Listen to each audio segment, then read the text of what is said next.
We're going to recess for 5 minutes so we can take a picture.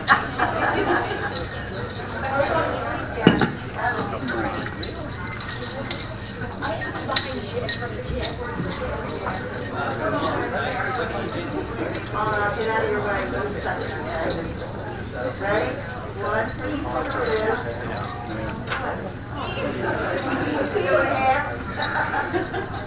Ready? 2, 3,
Yeah, it's hot.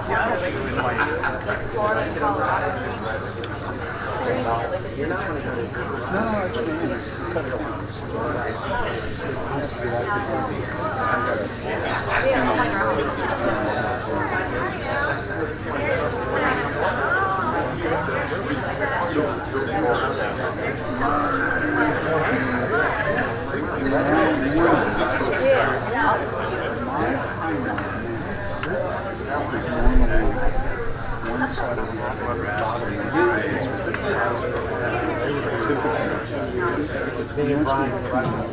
Probably you know. They were on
This movie plays.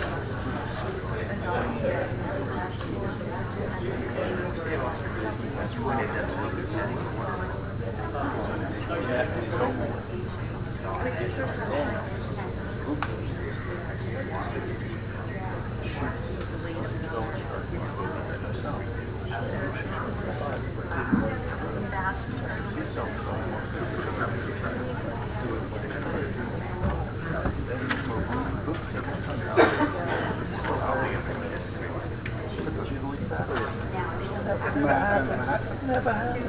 I saw that. So the whole thing was the rest of the movie.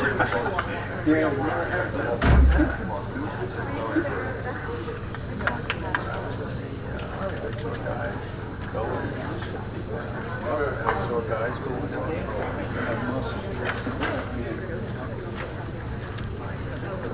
and I stayed about 2 pounds in my weight, but my dimensions changed. I stayed in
Call the meeting to order. Can I have a roll call, please? Mr. Hutchison? Present. Mr. Schmidt? Yes. Mr. Seiler? Here. Mrs. Prada? Here. Ms. Winters? Here. Mr. Mercado? Present. Mr. Giacchino? Present. We have the first public portion. Anyone wishing to speak on any agenda items only, please raise your hand and come to the microphone, please. Paul?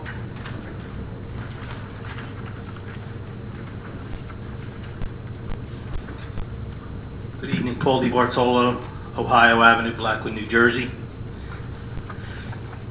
I noticed tonight that well, first of all, I'd like to say that I'm a little put off, I guess, because there's no minutes that have been published since April 8th, so it's tough to try to keep up and gather my notes together. Do you know if that's going to be addressed? It's been like 3 months now. Oh, she is planning on getting them completed. Okay. For the most part, your office has been up to date. So this is the first time this year. Okay. As a prerequisite, I'm wondering, I saw some minutes from June of last year where 17 retail licenses, liquor licenses, were approve to be reinstated. Is that the sum total of licenses in Gloucester Township, or are there more than that? There's consumption, distribution. I'm talking just consumption. There were 17, they were all consumption, and they were renewed last year in June. How often is that done? Every June. Okay, so that was my point. I couldn't look this June. July 1st. Okay. All right, with regard to regular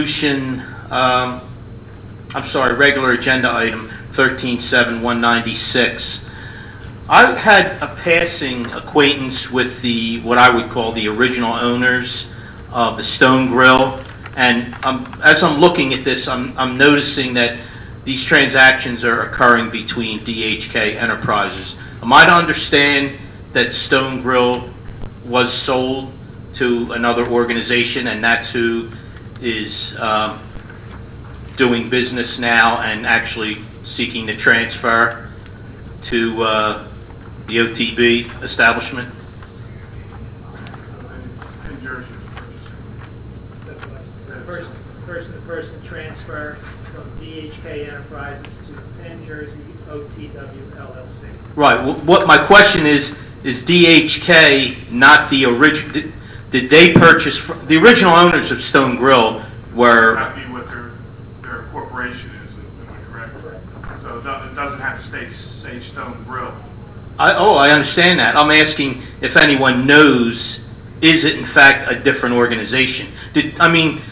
I got the impression that Stone Grill was in pretty big trouble, and I thought they were actually had to close that place down in bankruptcy, and that there would have been some issues with that property.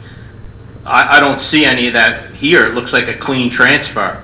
I can't answer that. I don't think the clerk can answer that.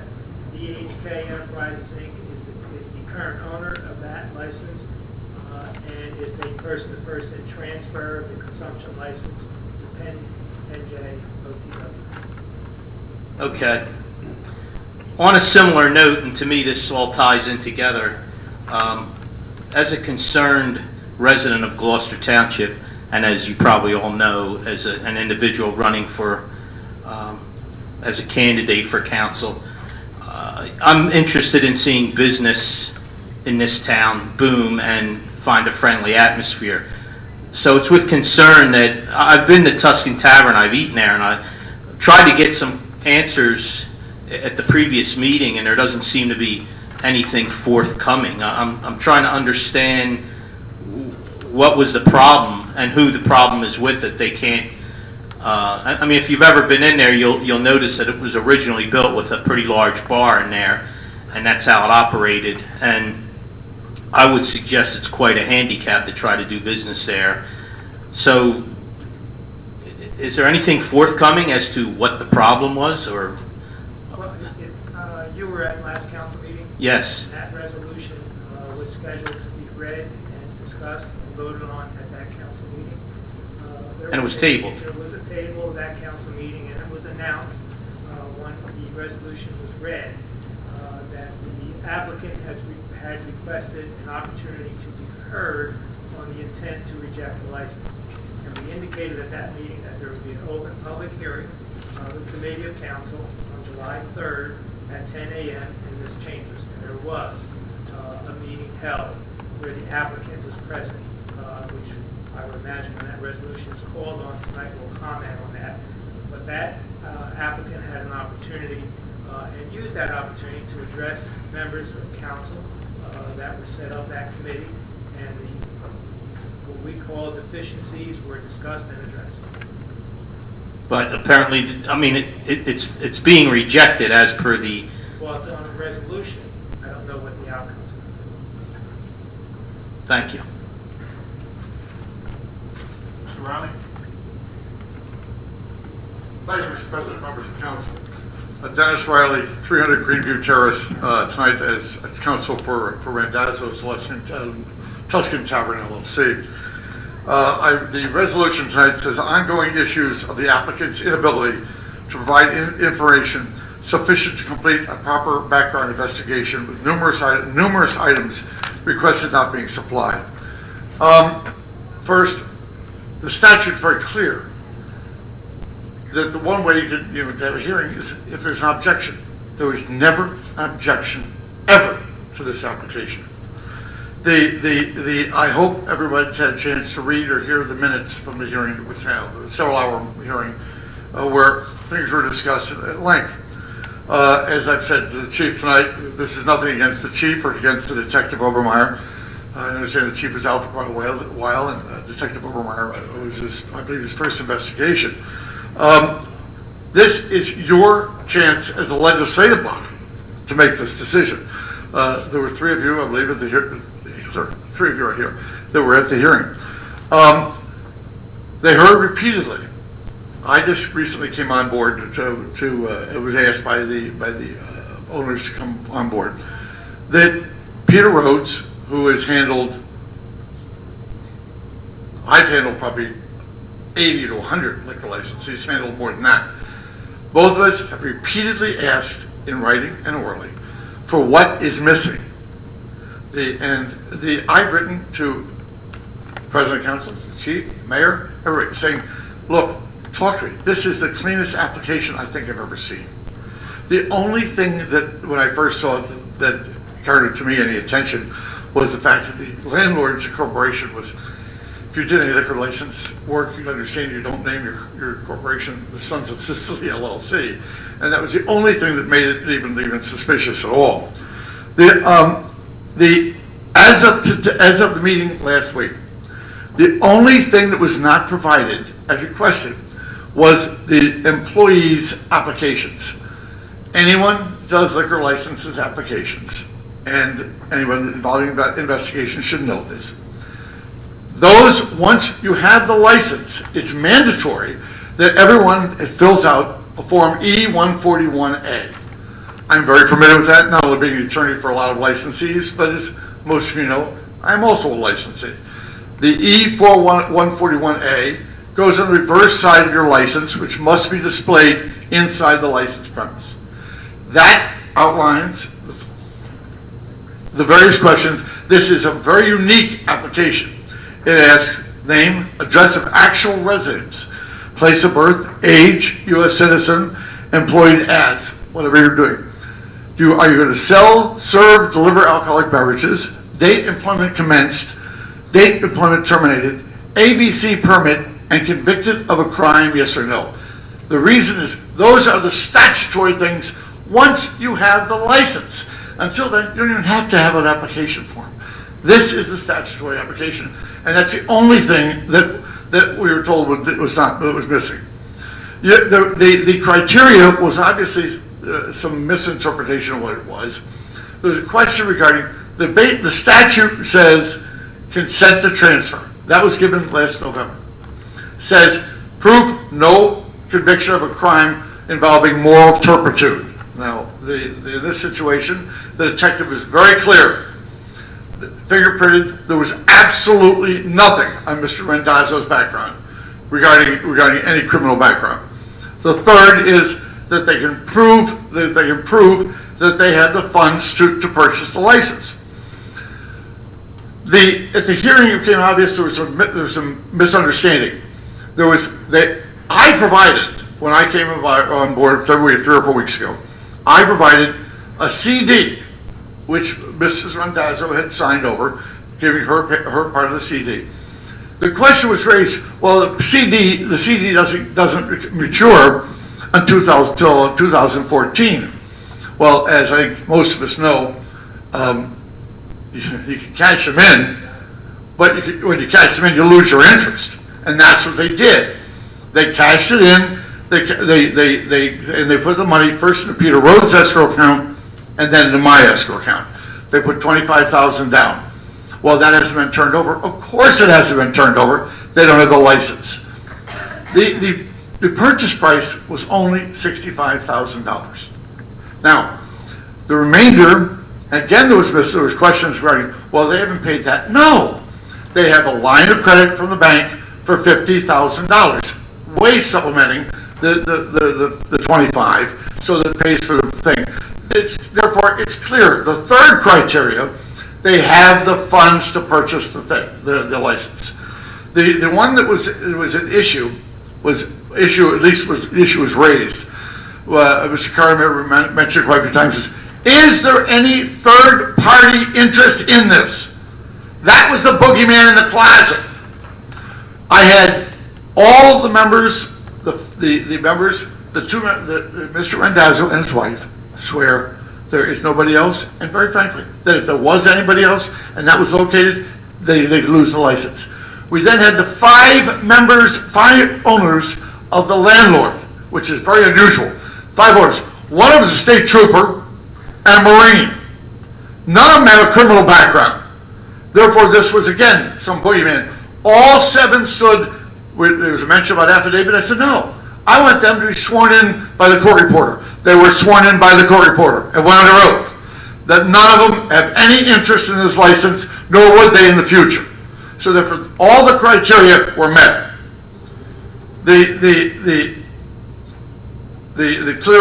All 7 of them. Then the only thing the detective raised was whether there was a financial stability of Mr. Randazzo. Mr. Randazzo has run 5 restaurants. Ocean City, Philadelphia, South Philadelphia, Washington Township. Randazzo's in Washington Township, for most of you may know it, is extremely popular.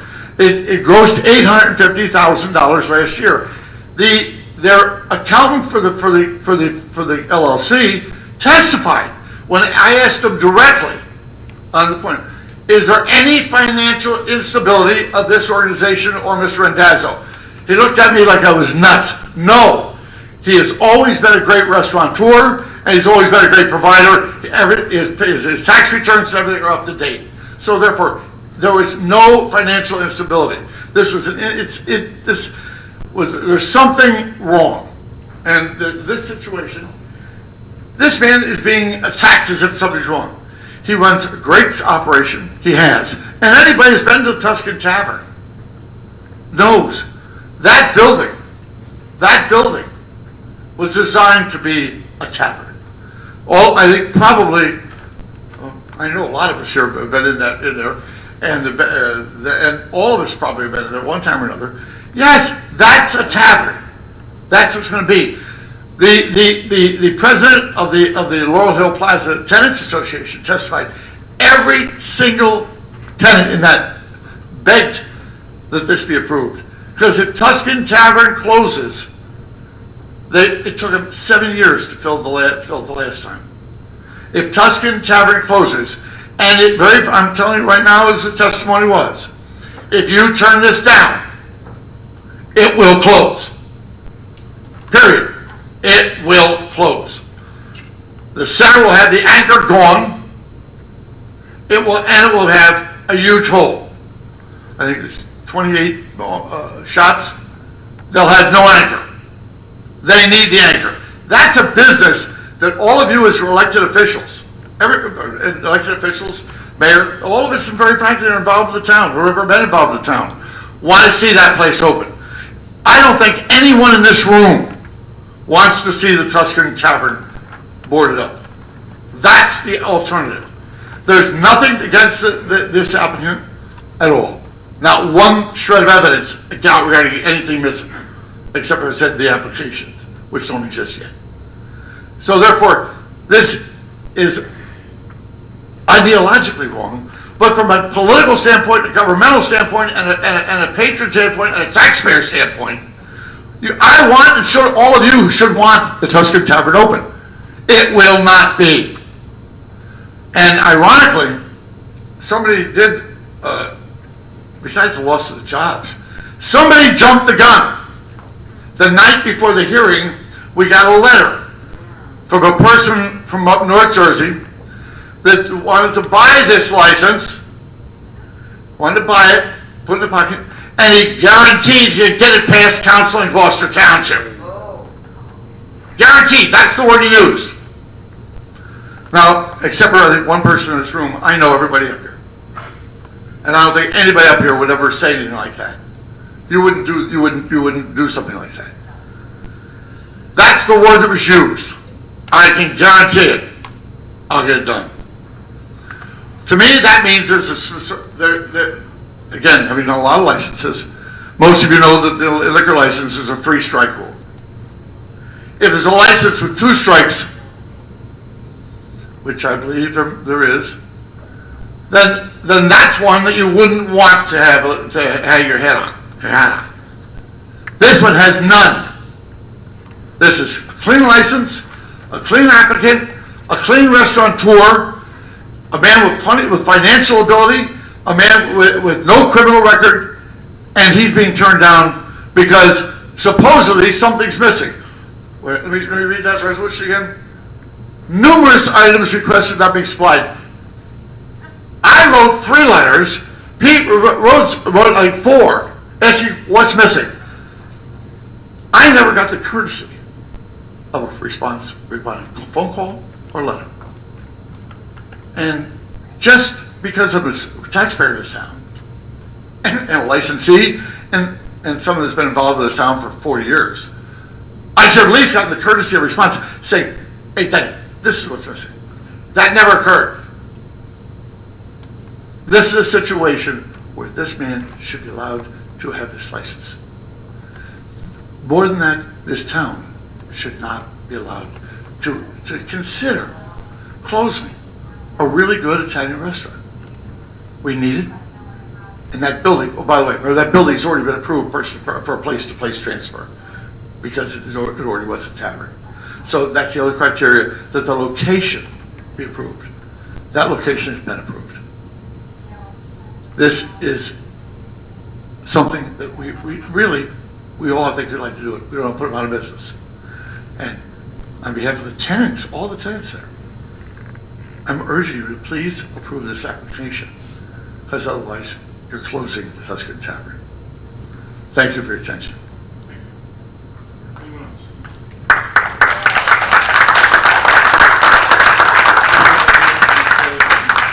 First public portion, Dave? Sorry? Public portion? Yeah, I just closed. Did you have something to add? I just was walking from my seat right after Dennis. Sir, you have something to add? Yes, I do. Okay.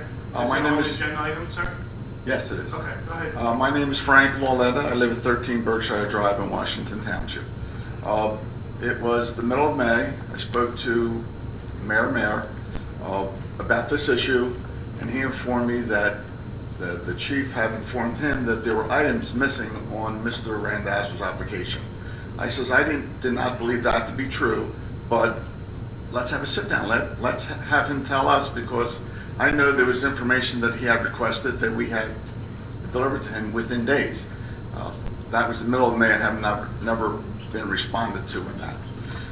My second issue is that Mr. and Mrs. Randazzo has informed me that Officer Obermeyer mentioned to them that he did not believe that I was going to get this liquor license out of my pocket. I am the owner of a pocket liquor license. And he said those words to Mr. and Mrs. Randazzo. They repeated it to me. I just wanted to go on record with that. Thank you, sir. Anyone else?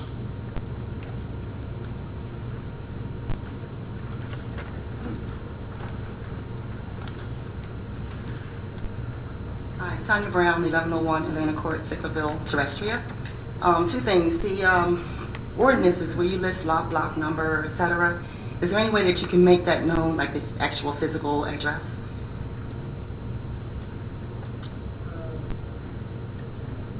Usually by procedure. Are you referring to a particular ordinance? No, it's just the wording in itself.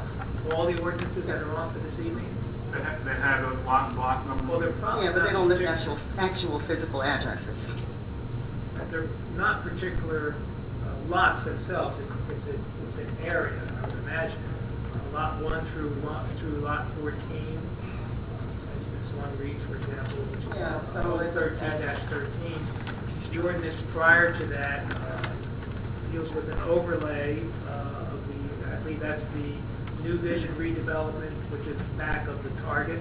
That's a whole tract of grounds. One lot, but I'm not sure how many acres. Maybe Ken Lechner would remember how many. It's a large tract that was going through a senior citizen development, going through a warehousing, storage type proposal, and through, I'm sure Mr.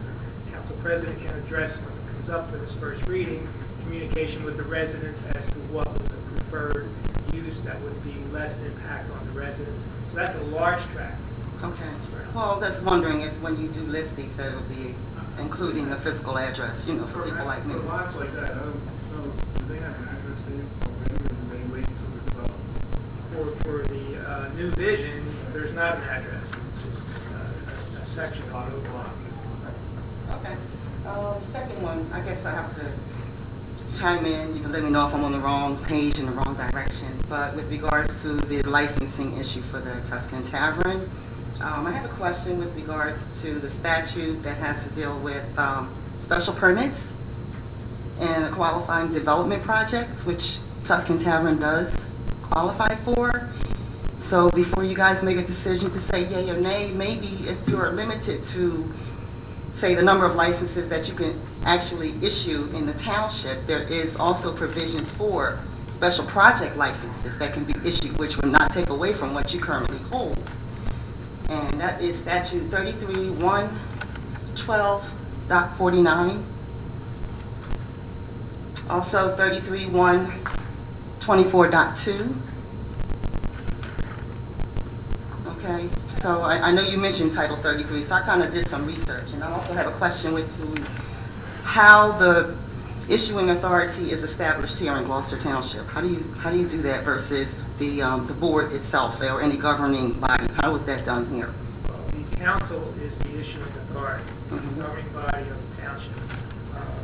The liquor license, NJSA 33, say, reviewed, that basically is the liquor license procedures in the state of New Jersey, also governed by the administrative code. Licenses are issued through the state of New Jersey. Procedures that set forth the criteria of someone being approved, either it's person-to-person or place-to-place transfer, is the responsibility of going through an investigation. Investigation rests with the township. Investigation is done through the township police department. Some municipalities direct it out through the state police to do the investigation. But they investigate financial stability, as mentioned earlier, but also source of finances has to be satisfied, among other things. And that is the investigative authority in this township comes through the police department. And as you probably know, that investigation through the police department has recommended not approving the license. So that, then it comes to this council, and the governing body has is the decision-making body. Right. Okay, I was here for that last meeting before, and you saw that I was at the hearing. You were at the hearing, correct? And you said it was a public hearing? That's correct.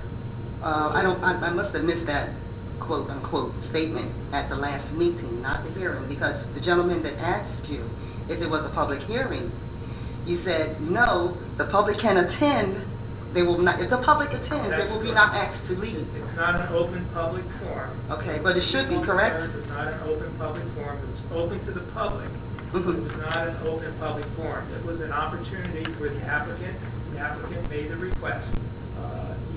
By the statute in New Jersey and the administrative code, if there is an objection that comes in from a resident, then that objection is heard openly at a public meeting, so that residents or residents can get up and speak. This was an opportunity because the license was on the agenda to be rejected. The administrative code allows the applicant an opportunity to address the issues as to why the application is being recommended for rejection. And that notice was given to the applicant. The applicant's attorney, Mr. Riley, requested that hearing. That's why it was postponed at the last council meeting to July 3rd, 10 a.m. And the committee of council was present. All the committee received the reports through the investigation, as well as members of council. That was an open public meeting, but it was not open for public participation. Okay, gotcha. All right, so back to my other question with regards to, you said a governing body. You consider yourself a governing body with regards to license issuing? The township council is the governing body. Okay, so can you explain to me 33.1-5, boards of alcoholic beverage control in municipalities of 15,000 inhabitants or more, appointment term, etc.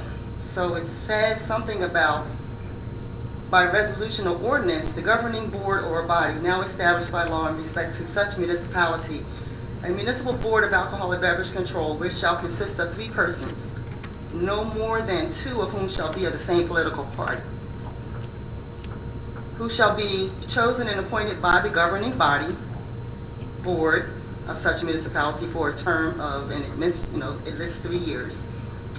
I had a question, because if you are a governing body, where is the Republican participation? Or should there be, or is there a allotted one for someone, do you qualify for the 2 of the same political party? I don't believe that has relevance in this situation. I don't have that statute to read it. I have it. I'll gladly review it. Okay. As of this procedure, Mhm. the investigation is completed. The investigating authority has recommended not approving it, set forth sources of finances plus other reasons, and the recommendation comes to the governing body. The governing body is the approving authority, whether it approves or rejects the transfer of this license. Okay, and the individual who did the investigation is, his name? Detective Overmeyer. Overmeyer. This is his first application. Was any consideration given to the lack of experience in him coming to you with a final decision on such a big matter? No? I can't answer that. I don't know if it's... Okay, that's like taking a first-year resident and say, go do open heart surgery, and, there's not a blueprint for where you're going to find all that I matter. think it's a little different, Tanya. I understand that, but it's more, to me, it's like the importance, is what I'm saying. The chief knows his staff, and obviously that individual is a detective. He got there because of past successes, Mhm. and so I don't think it's something. Well, I'm not giving any just credence to started- his qualification as far as, what he's able to do. My thing is, when he came to you with a decision or the recommendation to deny, knowing that it's his first time and this is a big issue, it's an important issue, was any consideration given by council to look at that and say, let's look further, let's consider this, let's talk to him about that? Did you do that? Did you consider anything?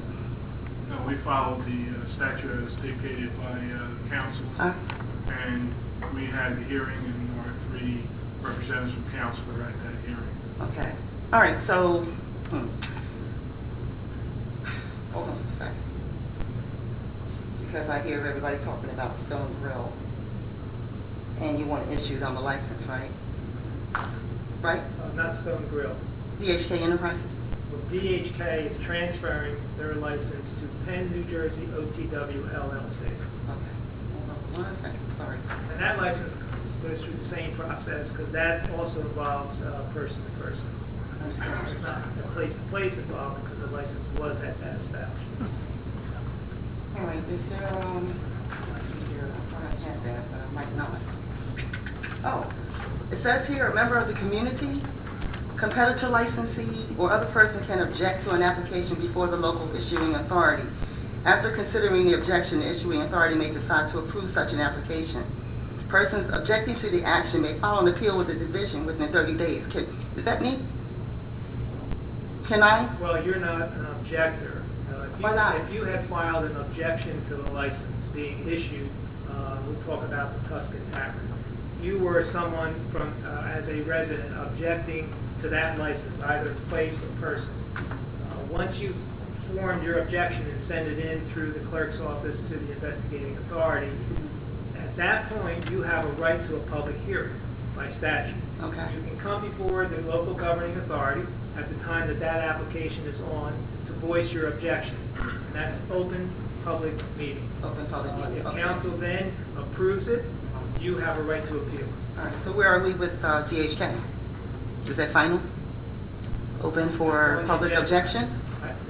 That's on the agenda with the recommendation to approve.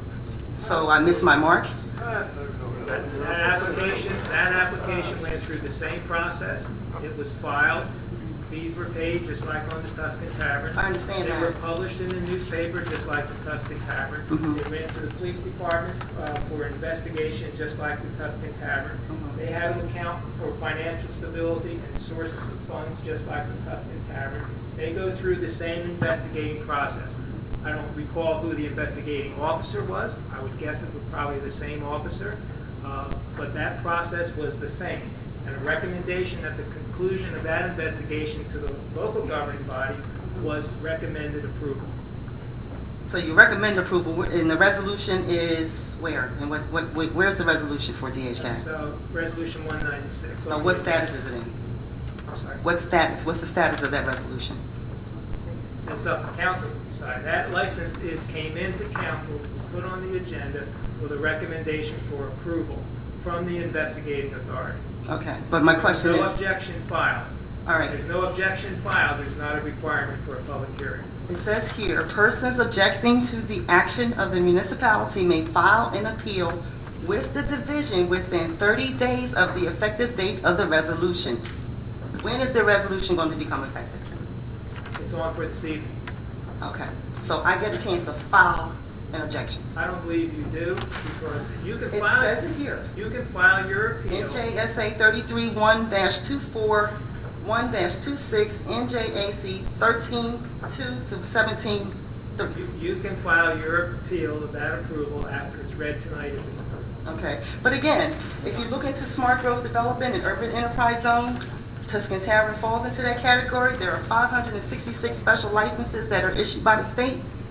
And if, like I said, if you're having a problem with the amount of licenses that you have that you can, pretty much work off of, okay, perhaps you might want to consider looking into that and allowing them the opportunity to go that way. And don't deny them until you fully take whatever necessary steps. I don't believe the township has an issue with issuing licenses. We issue the licenses that we are permitted to issue under the laws in New Jersey by population. This is not a new license that's being issued. This is a license that was purchased by its current owner, and its current owner now wants to transfer it to someone else. So this is not a new license. I understand that. Yeah, it doesn't, this provision, this statute has nothing to do with that. It encompasses the opportunity for a business in a community that falls within the special project or smart growth project zone to get a special license from the state of the 566 that are hanging out there, okay? That special license will allow them to do exactly what you're denying them the opportunity to do. And it's no skin off anybody's teeth. You get money, they get money. The community benefits from the smart growth development. And also, if DHK Enterprises falls into the smart growth development, it seems to me as though if you're trying to remove the license out of this man's pocket, it can't go into their pocket according to the statute. But, that's all I have to say. I'm just asking for y'all to really, really think about it before you make that move. Thank you. Thank you. May I ask one question before I vote on 196 of it? Ms. Brown, do you have an objection to the transfer of the license under 196? Could you tell me what 196 is? I don't have that in front of me. In case you were considering filing an appeal. No, I do. I plan to. What's the basis of that? I'd like to know because under the Oh, law, well, from what I'm gathering, and you can correct me if I'm wrong, is for off-track betting, which is a form of gambling that you're trying to bring into this community. Gambling, brings all different types of characters. You understand? I don't support that. Sorry. Okay. That it?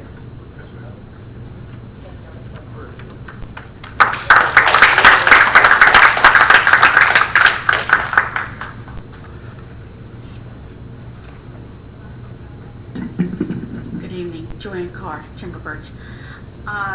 Ordinance is for first reading. There is no public discussion at that time, correct? Okay, so this is my only time to get Ordinance 13-12, the New Vision redevelopment plan and the residential overlay. I was going through all of the pages on there that were describing it, and it's like 27 acres, but it's not telling me what's going in. Is it townhouses? It is townhouses, Joanne. Pardon me? It is townhouses. Okay, and the townhouses are for I mean, it's regular sale, is it senior housing, is it affordable housing, is it, Market value. okay. And how many houses are going in? Ken, do you remember the number? The proposal, the 180. 180 houses. Approximately how many children do we expect to move into those houses, and how will it affect the schools down in the lower township? And do you remember them? I know they did a study for you. I don't have that information ready at my disposal right now, but I could have it for you at the public hearing, or you can call me and I can provide that. Okay. The pricing, these are townhouses, correct? Yes. Okay. I was up here before with what things are valued at. Do we have an idea as to what these townhouses will sell for? Obviously, the market value, and my understanding, and Linda, you may be correct me if I'm wrong, they're in the 200s, what they're looking for. But Well, market value has different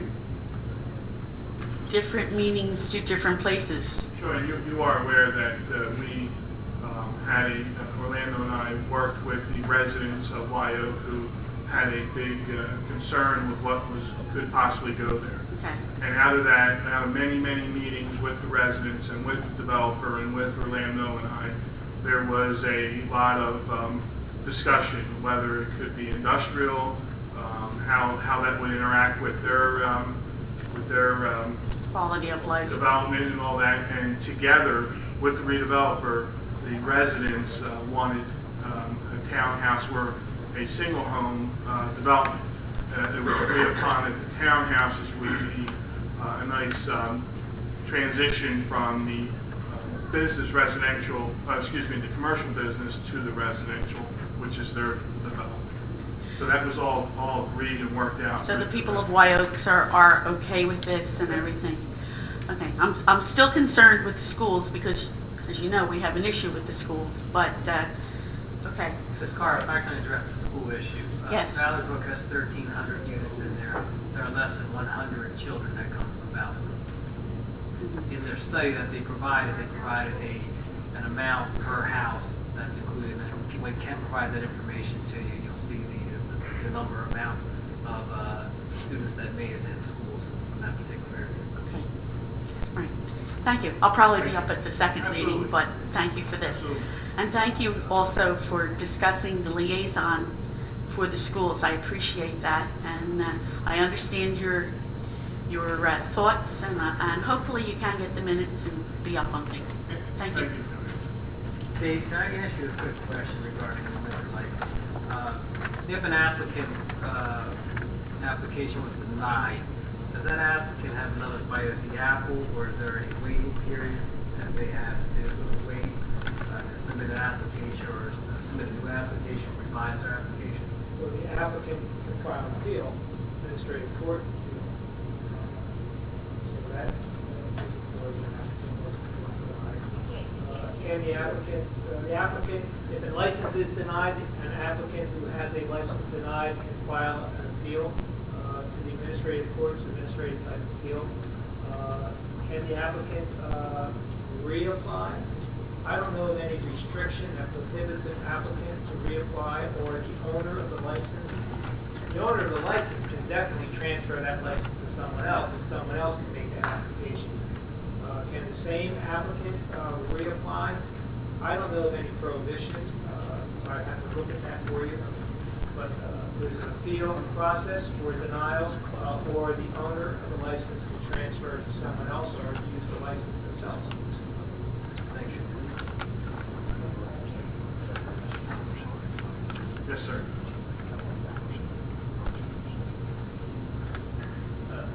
David Brown, Sicklerville, live in Mayapple.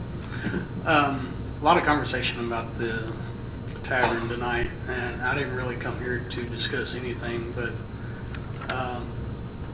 I'm hearing that their lawyer gave you all the information that y'all are asking for, and there's nothing left out there to deny them for it.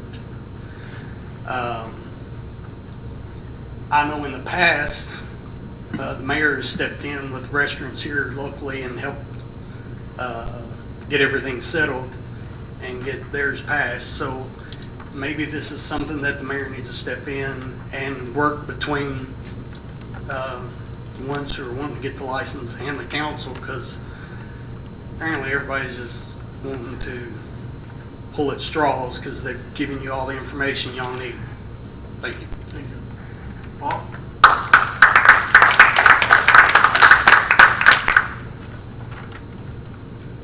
Paul DiBartolo, Ohio Avenue, Blackwood, New Jersey. I'm trying to close the loop on this and have it make sense.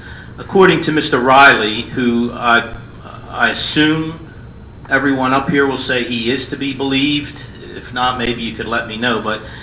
And this is the picture I've gotten, that they have repeatedly asked for what it was that they were lacking, and that was never forthcoming. And yet they had a hearing, 3 members of council met, and now we're still saying that we don't recommend that this be approved. And yet I hear Mr. Riley still saying that they were never given the information as to what was lacking so that they could provide it. So I would challenge council to shelve this vote, and let's get this straight, because I agree. We're talking about building more homes, and we're talking about closing businesses by denying them the ability to earn their living. Thank you. That issue, but just so there's not a misunderstanding, I've reviewed the reports that have come in throughout this application from the investigative process, as well as the committee of council, and as well as all of council. So I don't want to be a misunderstanding out there that there was not reports handed out that addressed why the investigating arm, the police department, determined that the license should not be approved for certain reasons. And the reasons were contained in the report process as it went through from the time the application was filed to the time that it came up for a hearing. The report also shows that there was an opportunity for the prior attorney, Pete Rhodes, who took the opportunity and met with the investigating officer after the first time it was up for rejection. That goes back to April or May, and that rejection was pulled from the agenda to allow them an opportunity to sit down. The report was pretty complete at that point, but resulting from that application, or meeting rather, I'm sorry, there was a further report and investigating process. It's all was spelled out in the investigating officers, and that report was given to Mr. Riley also. So you're refuting what he said? I'm not challenging what he said. What I'm saying is that the hearing by the administrative code says it's not a new evidentiary hearing.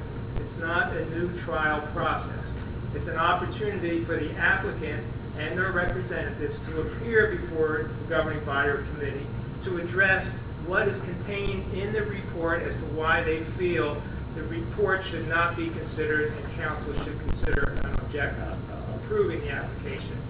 The administrative code says it's not evidentiary, it's not a new trial, but the burden rests with the applicant to overcome the investigative report of rejection. Yes, as long as you understand what it is you have to overcome. And I keep coming back to, I'm hearing him saying that it was unclear where they were not meeting the criteria. I just didn't want yourself or members of the public to think it was not contained in the report. But the reports were detailed. Sir? Good evening, Mayor, members of council. My name is Michael Giletti. I live at 12 Lupus Lane in Washington Township. I'm not a resident of your community, but my livelihood depends on communities like you. I'm a commercial real estate broker, actively for the last 30 years. And I spoke to the 3 members of council that were at that meeting Tuesday morning, I believe it was, but I understood at that point that was not testimony. and that there was not anyone there other than a reporter that I think one of the applicants had. I'd like to address this. With all due respect to the investigative officer, I'm a retired policeman myself from Philadelphia, and I understand what they need to go through during these investigative situations, and it's not always easy. But I've been listening, and I'm eating my heart out sitting back there, and I'm saying, my goodness gracious, business is so difficult right now, not only in your township, but in the state of New Jersey and probably throughout the country. But more so a restaurant. When you have a restaurant, you need to locate and find a qualified person who is committed to that business. You don't want a restaurant to open in your township, as we've seen in mine, and all of a sudden they go out of business and it's boarded up. In instances like this, you have a liquor license that the applicant or the owner of the license, my understanding, has already been screened and approved, no criminal background. He has that license. I understand that Mr. Randazzo also had to go through the process of fingerprinting, and I heard nothing that there was anything illegal about Mr. Randazzo. Now, I've heard administrative situations, something was missing, something wasn't given, whatever it is, and I'm not an expert in this field, trust me. I've done a number of licenses, but I'm a common person like you are. I served on boards from the state house all the way down to Washington Township, and I know what you're going through. I'd like the public to understand, though, what the investigative detective has given you is his opinion, obviously based on his background and his knowledge, but you are the governing body. And I know you sit there, and some of you might say, well, I can't go against the chief, or I can't deny it because our chief and our investigators said to deny it. They may have done it really wholeheartedly on truth, and it may just be an administrative situation. It may be something was missing on a report, but there was nothing illegal, and all of you know that, and all of us that have been sitting at these meetings know that too. But I come to you because I'm sitting there, and I understand that restaurants are the most difficult businesses to get approved by banks, or all situations, because they're so difficult to actually run and manage and make a profit. I know the Randazzos for 18 years. I eat in their restaurant at least once a week and sometimes more often. I've dealt with hundreds, and I don't use ethnics, but Greeks, Italians, Orientals, Asians. I've dealt with every restaurant humanly possible. And if I were you sitting here right now, I'd be saying, you know what? If this man, other than a couple of administrative situations, is the right person to run that restaurant, do yourself a big favor. Go home tonight and sleep good and say, you know what? We took a shot. We went against the recommendation that was made, but we feel that this is not going to haunt us. And I guarantee you, if I'm still living, and I've got more medical troubles than probably the whole board has, 15 years from now, that restaurant will still be there. And that family with his son and his wife, who work from 6 in the morning until 11:30 at night, will make sure that that restaurant survives. But the whole issue is a liquor license, that all we're hearing is something was not on the report. And as you mentioned, Counselor, a few times, you mentioned the one item, but then you said several others. Well, I don't know if we heard what the others were, because I heard the attorney testify last week, and I heard him again tonight say that they were sworn in. These people were sworn in, and those items that they said they gave you, someone has them. But if they don't, as the mayor of this township, which you do a great job, I read your name all the time, Mr. Mayor, I would be stepping up and saying, I want this restaurant here. Let's not look at reasons to deny it. Let's find a reason that we need to approve it. And that would make business sense for your whole community. But more importantly, it would be very beneficial to you, the governing body, because you're going to say, we stepped up. We listened. We reviewed it. We investigated. Yes, we have a request to deny it, and we respect you, officer, but from what we're seeing, there's nothing illegal that you came up with. You said there was something missing on the application. Get it done. Do yourself a favor. Bring this business to town. I wish that I could bring him back to my town with another restaurant. But the license is here, and again, I don't want to take your time, but he's been approved, whoever owns that license. Mr. Randazzo is probably, I would stand here with my grandchildren and give you an affidavit that you'll find nothing ever that was negative about this family. Nothing. And I think if you really want it, you're going to approve it, because you're going to make the decision. We're sitting there, and it sounds like it's already been denied. I understand that you didn't deny it yet. You need to vote on that. But think before you say no. That's all we're asking, is think and say, yes, we respect you, officer, but this is one instance where if you came up and said, hey, Joe Blow's got a criminal record, he's a thief, or he did this, or he did that, guess what? Don't even waste your time. Throw it the heck out. But we didn't hear any of that, neither did you. I just ask you really think about it before you make that decision. Thank you very much for hearing. I just have one quick question. Does anybody know, Frank Lawletta, 13 Berkshire Drive, Washington Township. Does anyone in this room know what is missing on Mr. Randazzo's application? Can anybody tell me what is missing? Yeah, the report, main objection, as I read the report, dealt with the contract for the purchase was for $65,000.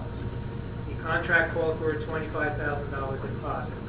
When the investigative officer asked for the canceled check, it was determined that the $25,000 deposit was not made. So when he asked for an explanation, he was told, at least if I'm recalling the report correct, that he was not required to give $25,000. This is the missing documentation. Second. And then the balance of the $40,000 was to be given by a promissory note. The format and obligation and source of funds for the payment was never provided to the investigative officer, which he says in his report, which I have with me. That was never provided, notwithstanding that he has requested it. The next question came in as to, again, on the $25,000. It was determined that he didn't have to pay the $25,000. There was an amendment to the contract provided, signed by yourself and Mr. Randazzo, that said the $25,000 does not have to be paid until after the license's approval. Nothing really outstanding and wrong with that. So the investigative officer then asked for the source of funds, which the administrative code says you have to.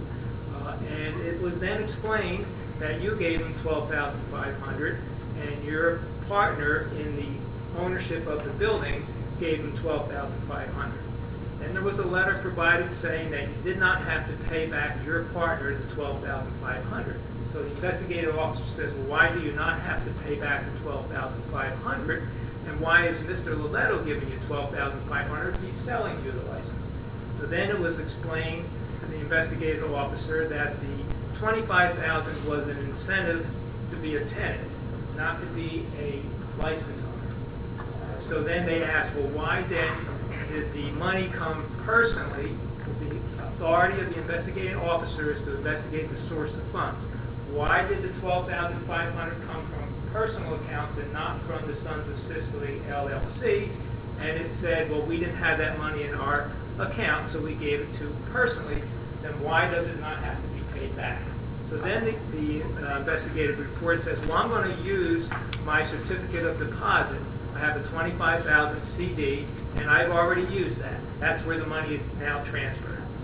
So when the officer asked for a copy of the assignment of the $25,000, the report showed that the $25,000 CD did not mature to 2014 and was not assigned or transferred to yourself as the seller of the license. The officer then said there was no trace of the source of funds. So now Mr. Riley, and everyone believes Mr. Riley has the money in his account, but there's no source of funds. Where did it come from? And that's part of the investigating process. Came from the CD. I'm just giving you an account. I'm just giving you an account. That was answered. And that's one of the reasons why, and there was a list, A through F, as to why the officer felt these are the deficiencies and why it's not being recommended. And that was in the January report, correct. We A have- through F, thank you. As to We why, heard that January report 4 times on Wednesday. As to why he was rejecting or recommending a rejection of the license. Okay, none of those items are missing items, they're just little difference of Could opinion. not verify, correct. Right, so the rejection is calling for numerous missing items, which is not the case, and what you're saying is the reason. Well, I drafted the resolution as to the reason and felt that I should not spell out that, as we just talked about. And when Mr. Riley said he wanted the public hearing, I asked him, well, do you want me to say all these things, or do you want to have a hearing? And that's when we talked about having the July 3rd hearing, which I thought was the appropriate hearing governed by the statute. Does this council understand that Mr. Randazzo cashed in his $25,000 CD, put it in escrow with Mr. Riley, and he has the letter of credit from Capital Bank for $50,000. So the combined 50 and 25 is $75,000. He needs 65 to buy the license. Part of the investigative report, which turned over to the council, shows that the bank gave a credit subject to certain Yes. approvals. So it's not an actual, here is the money. You have a ability to borrow $50,000, but there has to be the background verification. And so that money, as I understood that letter coming from the bank, was not, we have $50,000, you can just draw a check anytime you want. That's how I understood that. And the issue has always been the source of the funds. Okay, so it's not missing items then, as it's been And I going on think we made it for... very clear on the 3rd that there's no objections from the public that came in. There's nothing wrong with Mr. Randazzo as far as the criminal investigative background. You obviously are already approved for your license, so you passed that investigative process. The issue coming out of the investigative process here is financial stability and source of funds. They could not account for the source of funds. I'm fine with that answer, and I'm sure the council now understands where it stands, but we're not missing. Thank you. Thank you. Yes, sir. Hi, my name's Nick Cavanaugh. I live at 4 Palomino Trail in Sewell, New Jersey. I've known Mr. Loletta and Mr. Lopresti for over 30 years. I've known the Randazzo family for probably around 20. I was the first liquor license in Washington Township, the last broadsheet license that was issued in the state. And I grew up in the restaurant business on top of my dad's restaurant, starting in the kitchen very young and working my way up. I don't see how a township in this economy can let a restaurant go by where you're guaranteed to have a business, and not only that business, the restaurant itself, but the restaurant is an anchor in a big shopping center.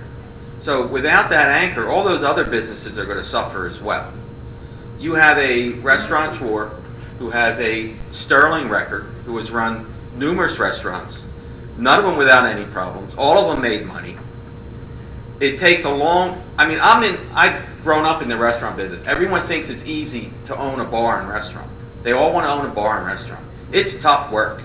And you have to have a combination of a lot of things in order to make it work. And he has it. The family has it. The son has it. I watched the son grow up. He's in the business. I don't know how you could let that pass you by and then roll the dice on someone, maybe someone else, coming in years from now, taking over that restaurant and not succeeding. You know, I beg you to pass this. That's all I have to say. The issue, though, is the liquor license, not the restaurant. You know what? I said this Wednesday when I testified. This restaurant is not going to survive without a liquor license. But I just wanted to make, just so that we're not talking about the restaurant, we're talking about the liquor license. And I want to make it clear and on the record that the restaurant is not going to survive. I know I've had a restaurant larger than that.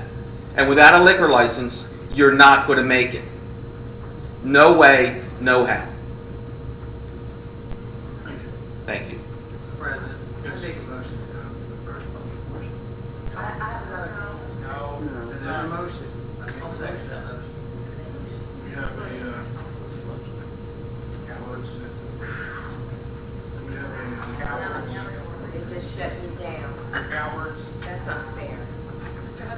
Yes. Evil speak, cowards. Yes. Mr. Seiler. Yes. Mrs. Estrada. Yes. Mrs. Winters. Mr. Mercado. Yes. Mr. Bean. Yes. I'll close it first. Gutless, cowards, bids. For your maintenance contract and professional grant consulting duties under Gloucester Health Program. Motion to accept the bids. Second. On the question, roll call, please. Mr. Hudson. Yes. Mr. Smith. Yes. Mr. Seiler. Yes. Mrs. Estrada. Yes. Mrs. Winters. Mr. Mercado. Yes. Yes. We have ordinances of second reading, there will be a public hearing. Ordinance O-13-11. Ordinance amending Chapter 81 of the Code Book of the Township of Gloucester entitled Vehicles and Traffic, prohibiting stopping or standing on both sides of Quail Ridge Road. As this title states, this is an ordinance that will stop all the stopping or standing on both sides of Quail Ridge Road. Chief, anything to add to that? No, Mr. President. Now have a public hearing on this ordinance.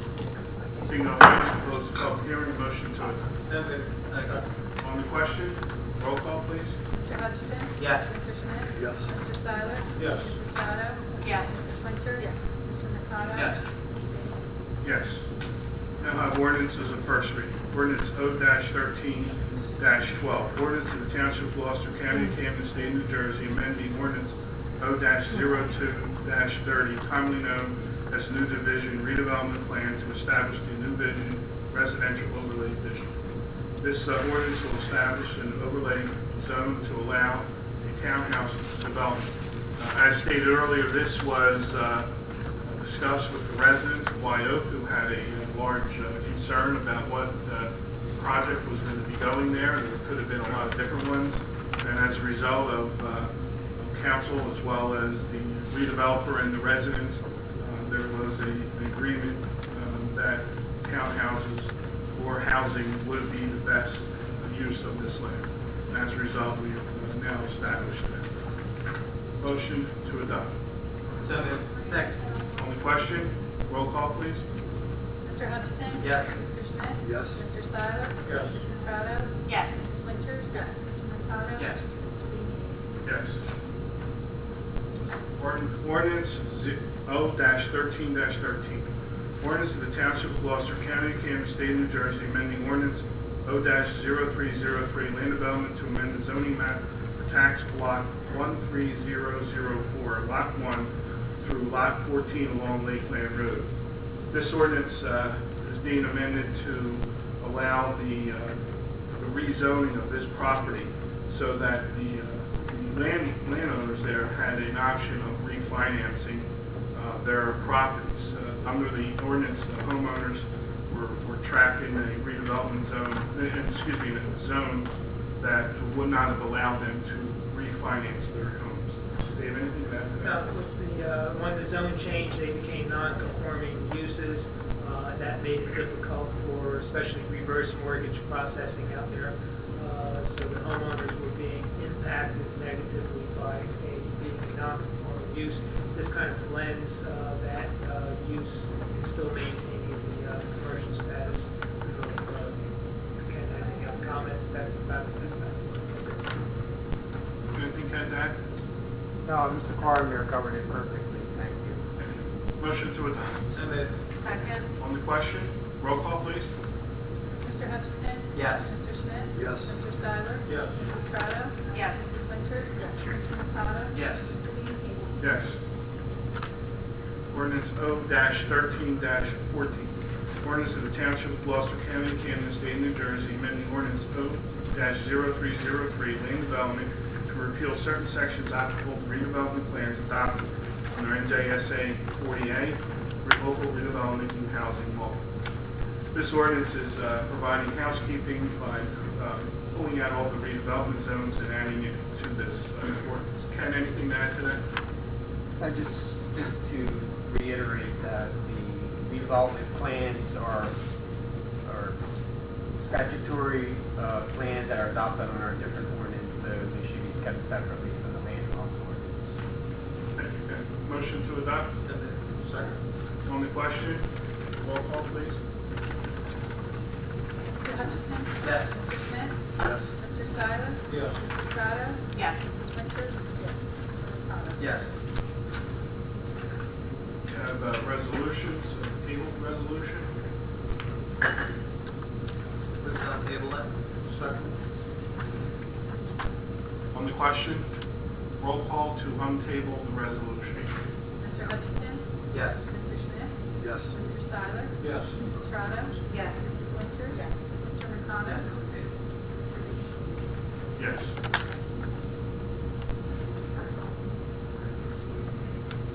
Resolution 189, resolution denying application of Randazzo's Tuscan Tavern for a person-to-person, place-to-place transfer of a plenary retail consumption license held by Frank A. Bowlett. I'd like to make a motion to,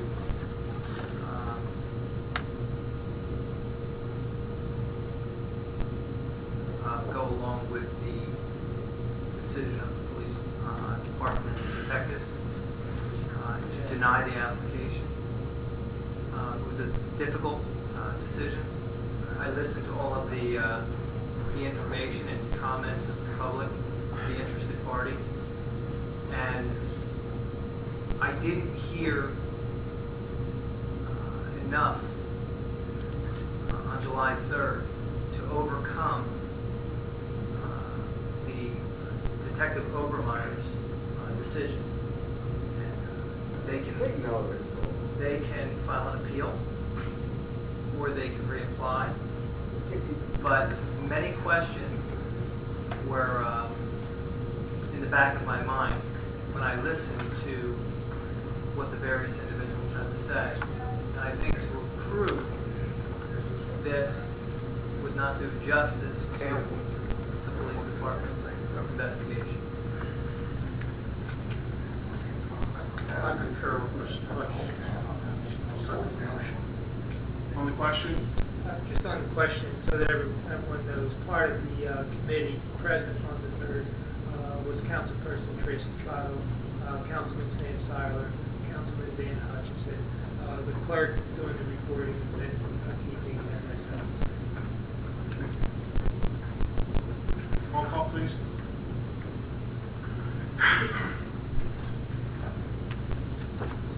Mr. Hutchison? Yes to deny the transfer. Mr. Schmidt? Yes. Mr. Seiler? Yes. Mrs. Estrada? Yes. Mrs. Winters? Yes. Mr. Mercado? Yes to deny. Mr. Bean? Yes. Gutless. Gutless, gutless. Sir, Disgrace.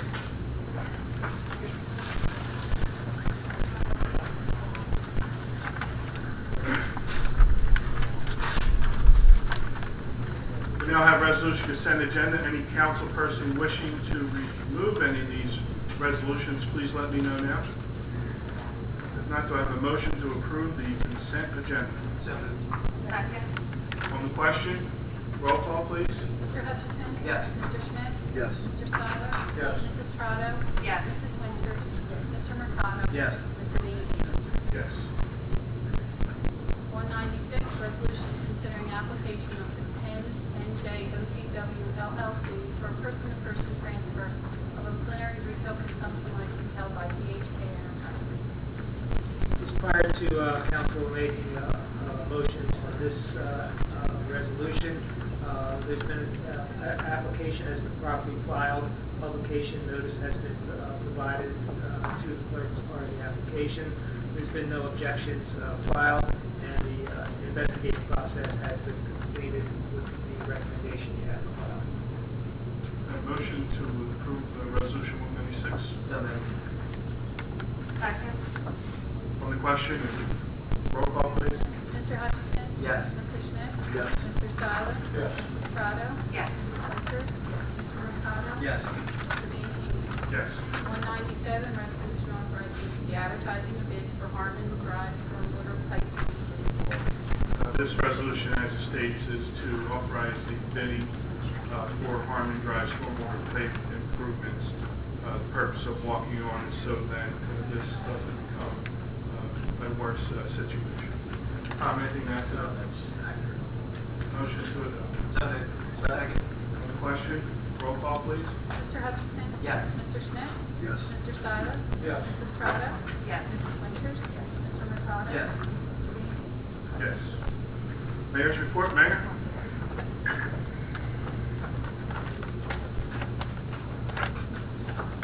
Thank you, Mr. President, members of council, good evening. I wanted to let you know that this morning we had the opportunity to welcome United States Senator Bob Menendez to town as he toured one of our new businesses, Victus Sports. Victus Sports is a manufacturing business that actually manufactures high-grade baseball bats, sells it to many of our national professional baseball players as well as minor league teams here in Gloucester Township. So we are glad to have him here this morning.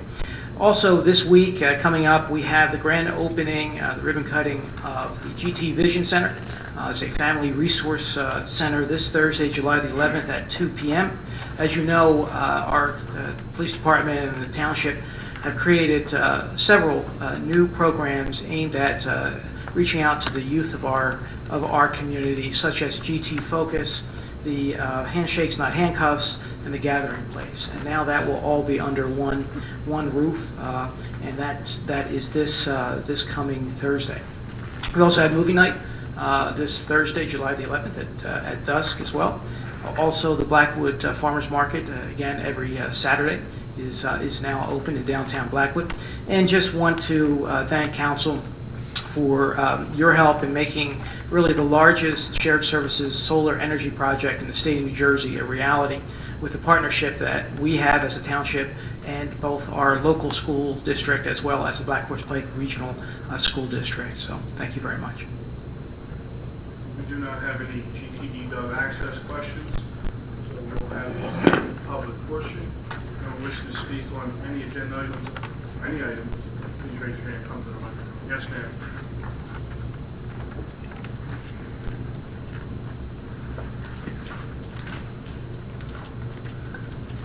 Jennifer O'Donnell, aerial section of Gloucester Township.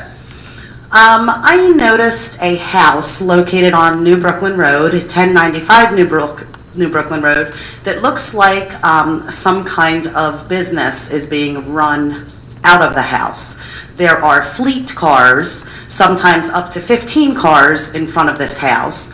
There are stickers on the car that say, "How's my driving? Dial 1-800, whatever."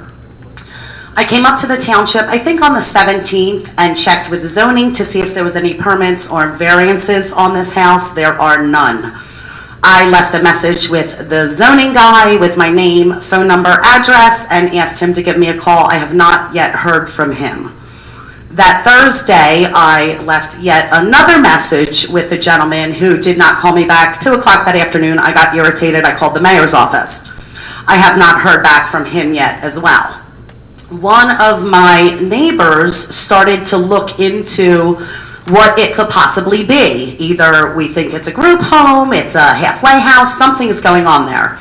I looked at the tax records online. It is zoned, it says 2 residential. My home is also 2 residential. She looked a little further and found that there is a halfway house on Jarvis Road in Ariel, less than a quarter mile from Union Valley Elementary School, for alcoholics and drug addicts. Also, the house is zoned 2 residential. I'm a little confused. I know that there is a group home on Garwood Road with juveniles. I know that there's never been any problems there. I looked up on the zoning on that house, and that is zoned, I want to say 250 or F15 exempt or something like that. It's zoned differently than my house, the suspect house, and the halfway house. I'd like to know if you need a permit or a variance to run a halfway house in Gloucester Township. If you need to be a certain amount away from Union Valley Elementary School to run a halfway house. Are they giving methadone in this halfway house? Ed, could you answer this question, please? Someone did call the office. I'm not sure if it was you or someone else. I did leave a message on their answering machine and I tried to explain the situation. Community residences in the state of New Jersey are considered single-family homes and are treated as single-family homes, no different than anyone else's homes. And they're licensed by the state of New Jersey, and we have nothing to do with it regarding zoning. I'm sorry, say that again. Residential homes, which is what I live in. Community residences, Mm-hmm. as they're defined in the municipal land use law, are considered single-family homes. They're permitted use in all residential districts in the state of New Jersey. They're treated no different than any other single-family home. They're developmentally disabled, people with head injuries. And People with drug problems? And there's other categories. People with drug problems? This residence is a community residence. I did check with you. Okay, so you do not need a permit or a variance to run a halfway house in Gloucester Township? You do not need a permit for the property you're talking about. 1095 New Brooklyn Road is a community residence for the developmentally disabled. Okay, thank you for letting me know what it is. Absolutely. I'll take that. The halfway house on Jarvis Road, you do not need a permit, you do not need a variance to run a halfway house in Gloucester Township. That's my question. I'm not familiar with the situation, but I will look into it. Give me the address. You're not aware that there's a halfway house on Jarvis Road in Ariel? You have an address? I do at home. Well, if you can provide that to my office, I will have. 14, I think it's 1480. 1480, sir. I think you're right. 1480. I would So like to know- here's my problem I have, counsel. I have to have a permit to have a dog. You have to know that I have a dog. I have to pay to have a dog. I have to have a permit to have a yard sale. To sell my trash to other people, I need a permit. If I get a broken window and I have to replace a window, I need a permit. But you can put drug addicts, recovering drug addicts, and alcoholics within a quarter mile of an elementary school, and that's fine. There have been 4 police calls to the house on New Brooklyn Road. It's only been opened a month. 4 police calls there. But I have to have a permit to have a dog, a yard sale, or a new window. Is that okay with council? Mr. Lechner will look into that house, 1480, I guess it's Jarvis, and we'll let you know. Would you like my phone number? You can give it to the clerk if you like. I did leave that message with him. He should have my phone number. Okay. Thank you. Katie, so Mr. Lechner is looking into 1480. That's the final answer as to which property is in question.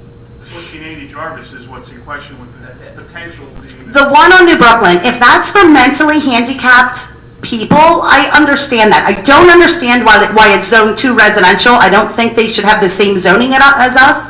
Obviously, a business is being run there. I just don't want Mr. Lechner to run off on a wild goose chase. The address that we want to look at is 1480. He can certainly look up all of the group homes and halfway houses in Gloucester Township, in the aerial section of Gloucester Township, and let me know where they are. Mr. Lechner? I would like to answer that. They do not have to provide that information to the municipality. Or the residents. That's true. Okay, so I have children that I now can't let in my backyard because I don't know what's living 3 houses down. My children are now not safe. Union Valley was on lockdown, I want to say at least 3 times last year. And nobody knows that there's a halfway house within a quarter mile of them. But I have to have a permit to have a dog. Do you see how this is just really bizarre? I just wanted to emphasize, these are laws of the state of New Jersey. They're not local. These are state of New Jersey. Great, so why does the group home on Garwood Road, why is it zoned differently? Because they're tax exempt? I think you may be misinterpreting when you say 2. I'm not sure, but when you say 2 and 14F, I believe you're talking about tax assessment classification. I'm talking about when you look up the taxes on the Gloucester Township website, it's the information that you guys provide to the residents? It's not a zone, it's a tax assessment classification. Zoning is different. Oh, great, so you can get back to me on what they're zoned. I can. Okay, great. So I'd like the 1095 New Brooklyn, please. I'd like to know who's paying the taxes on that. If it's the residents or if they're actually paying taxes on it. I can provide you the zoning information. I would ask that you check with the tax assessor on those things. Okay, well, Dakota Property owns it. Funny how they have the same address as Twin Oaks. I believe they're the same affiliate. That's who owns the house on Garwood that we are paying taxes for. They don't pay taxes. 1095 or New Brooklyn, 1095 New Brooklyn, I think it's 1480. 1480 Jarvis. Can you write your name and your phone number on here? Oh, I sure will. Thank you. And I'm not getting a permit for my dog.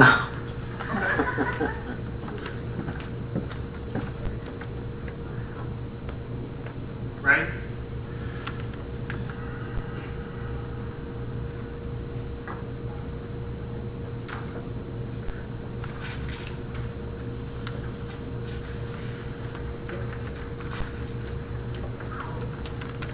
Good evening, Council. Ray Polidoro, Ariel. I wish for the record to ask, because I couldn't hear in the back, who made the motion to shut down the first public portion? I made the motion. Who seconded that motion? I'm sorry? Thank you.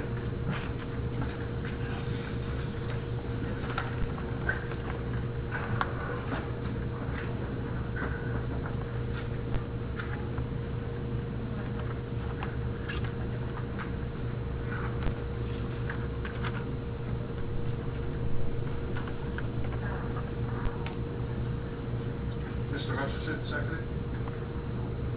Mr. Hutchinson? Mr. Hutchinson did. What, may I ask, was the reason that they felt that the councilman felt it necessary to make that motion to shut down the first public portion with the understanding that there were folks still out here that had not been heard for the first time? I'll give my reasoning for it. The rules of order that are established each year, reorganization, there's two public portions. First public portion is for 30 minutes. We allot 3 minutes for each individual to speak. The council president was very generous in allowing many people to speak over 3 minutes. The second public portion is open to any agenda item, and that's for 45 minutes. That's a stick to the rules, Ray. I think you will understand that we are more than lenient on the time that was allotted for the public portion. There was individuals that came up 2 or 3 times to speak. You agree? Don't pat yourself on the back for being so kind and generous. Let me remind you of the first reading that the council president puts out there regarding when everyone has been heard for the first time, you may get an opportunity to do so. Okay, all of those that have had that opportunity. And at convenient times, you like to inject the time limit. Sometimes the clock didn't move when folks were talking, and I understand the leniency of the president, council on that. But if it gets a little too warm for council, it's time to shut it down. And I don't think that that's right to do. You know, if nothing else, there were people speaking once again, and it reminds me of that horrible, ugly night that the EMT workers of this township came up here and pleaded with our council members, and you sat there with that same arrogant, nasty look on your face, shaking your heads, with not the least bit of compassion or sympathy to those involved, with your minds already made up. And to shut the public portion down, at least if you're going to steamroll that thing through, let the people be heard. That's their right. And it's also what you signed on to do. Don't utilize convenient times to shut down the public portion. And to the newer council members, I hope you know better than that. I hope that you learn better than that. That's not fair to the people. You were one of us not long ago.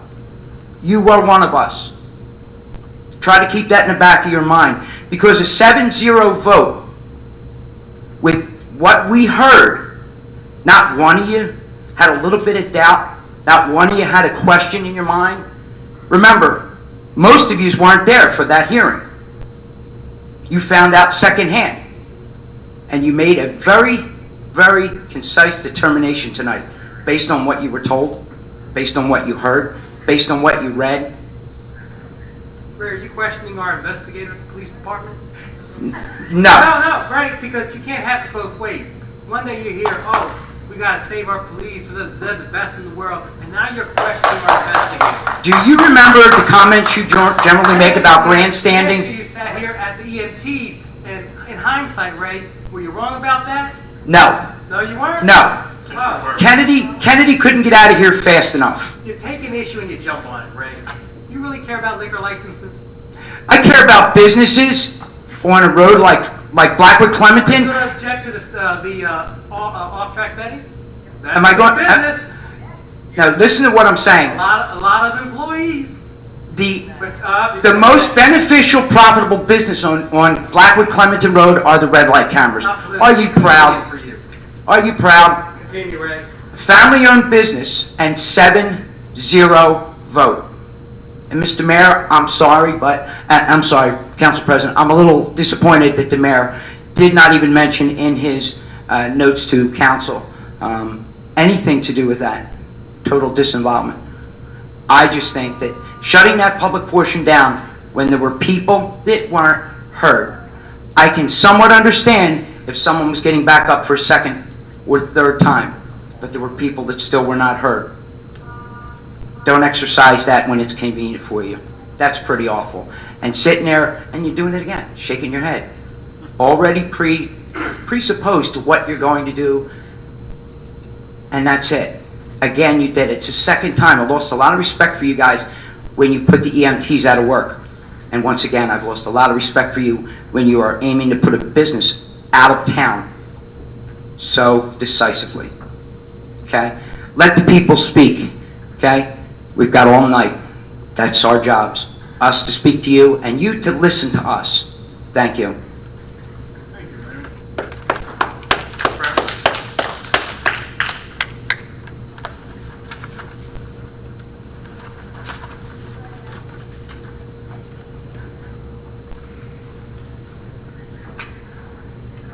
I'm sorry, Tanya Brown, Terrestria, 1101 Elena Court.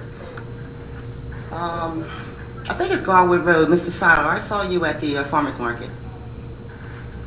You have a question? Yeah, I do. Go ahead. Mr. Seiler?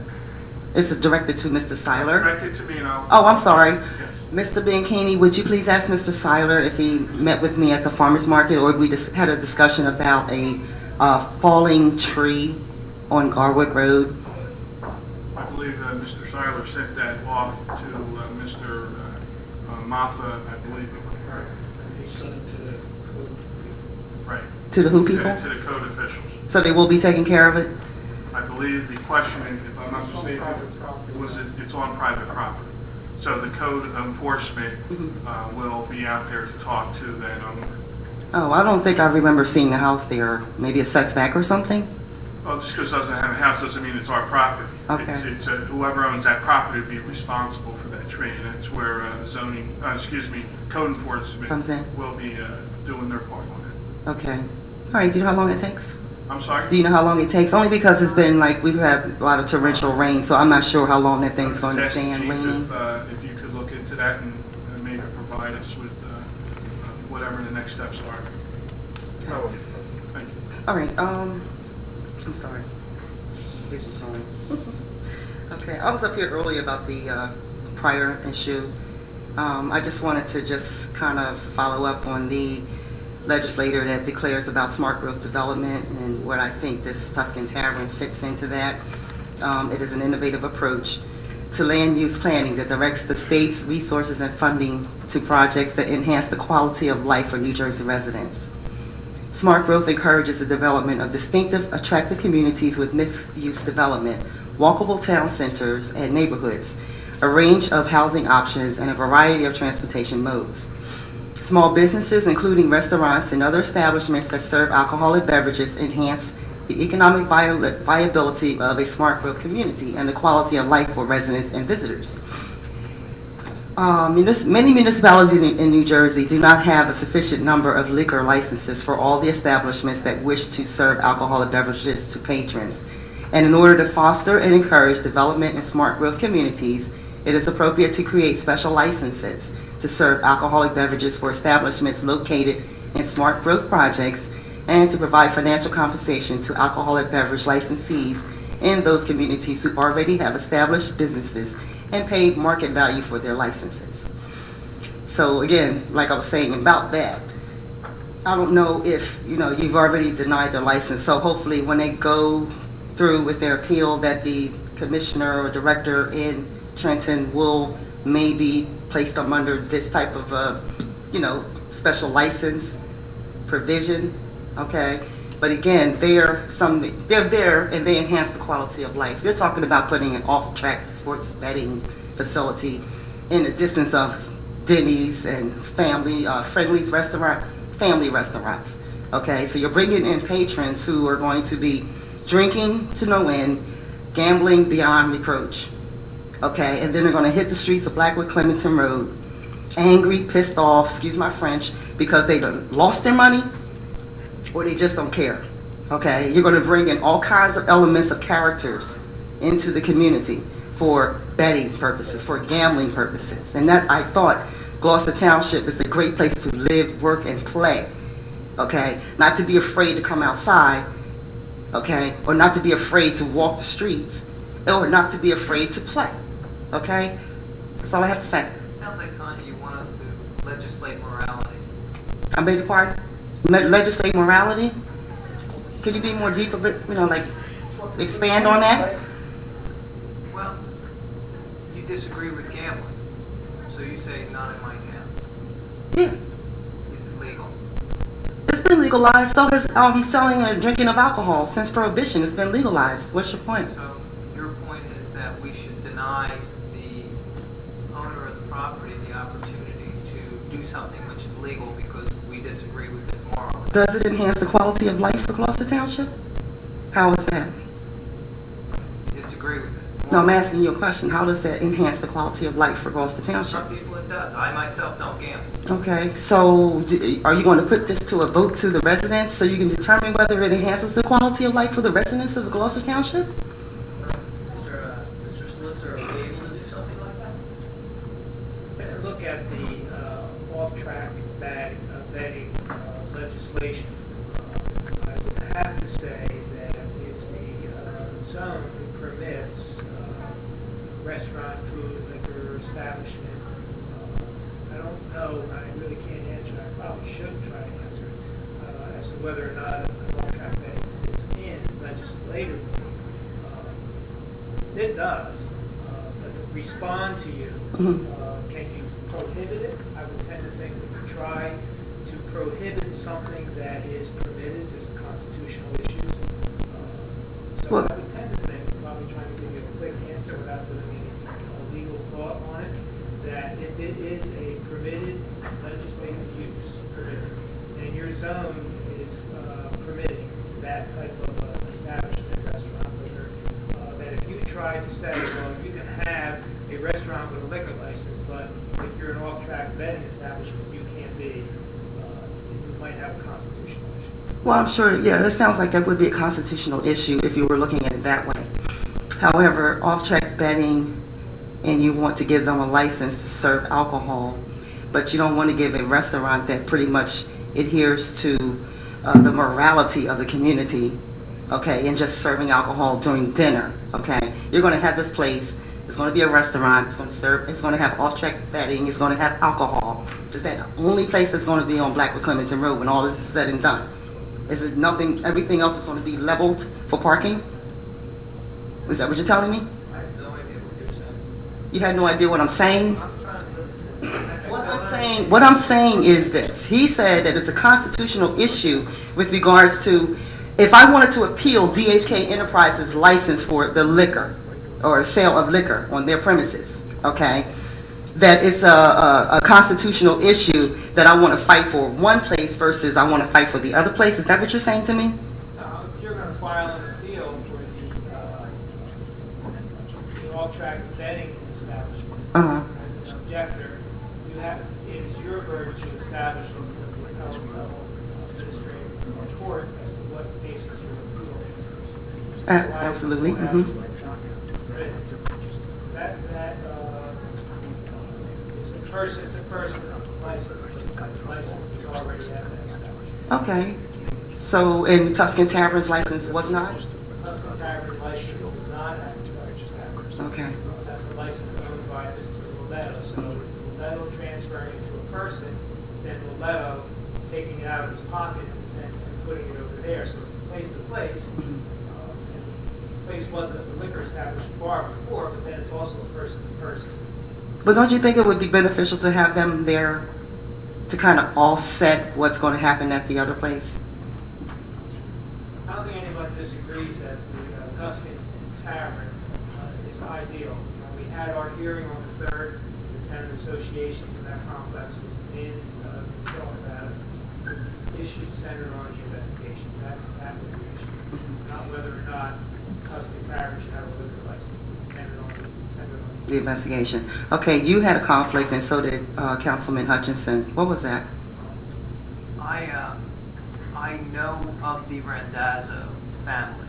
I had represented a son, I believe it was a son.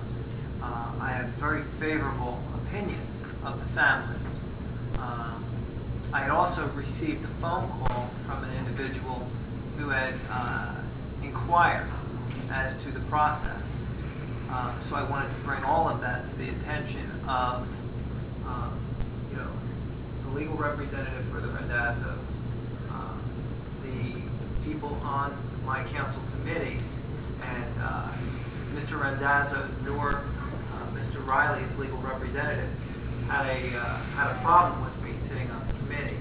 They didn't believe it would be a conflict, and they stated that. And I did not believe it would be a conflict either, but I think it's always best to Bring it out. provide full disclosure as opposed to.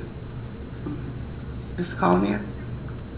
Were you asking me if it was a conflict? Yeah, I think you mentioned it as well. At the hearing, Yes.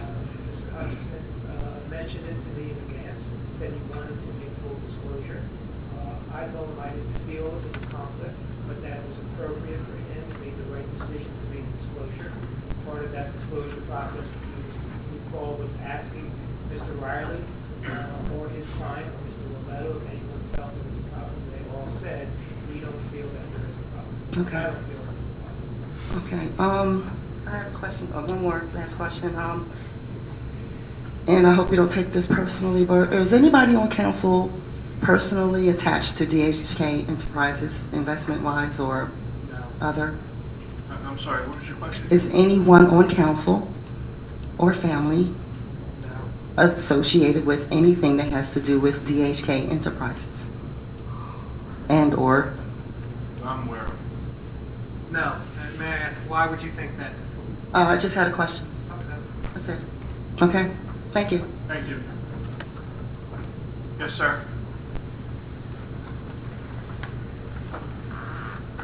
David Brown, Sicklerville. Since I moved here, I've asked to get the council meetings put on TV so everybody can see the facial expressions and everything of everybody on both sides. And y'all say it's not feasible. I don't understand that. But I have a question on, you don't want to bring in a business that's going to bring good tax money into the community, but yet our schools are going down badly, and all we're doing is putting more money to them. If the schools are going down that badly, parents are taking their kids out, sending them to private schools, why are we giving the public schools more money for not doing their job? Who is giving the public schools more money? Well, if you look on the records of how much money is spent per child in the school systems, in the last 3 years, it's went up about $800 per student.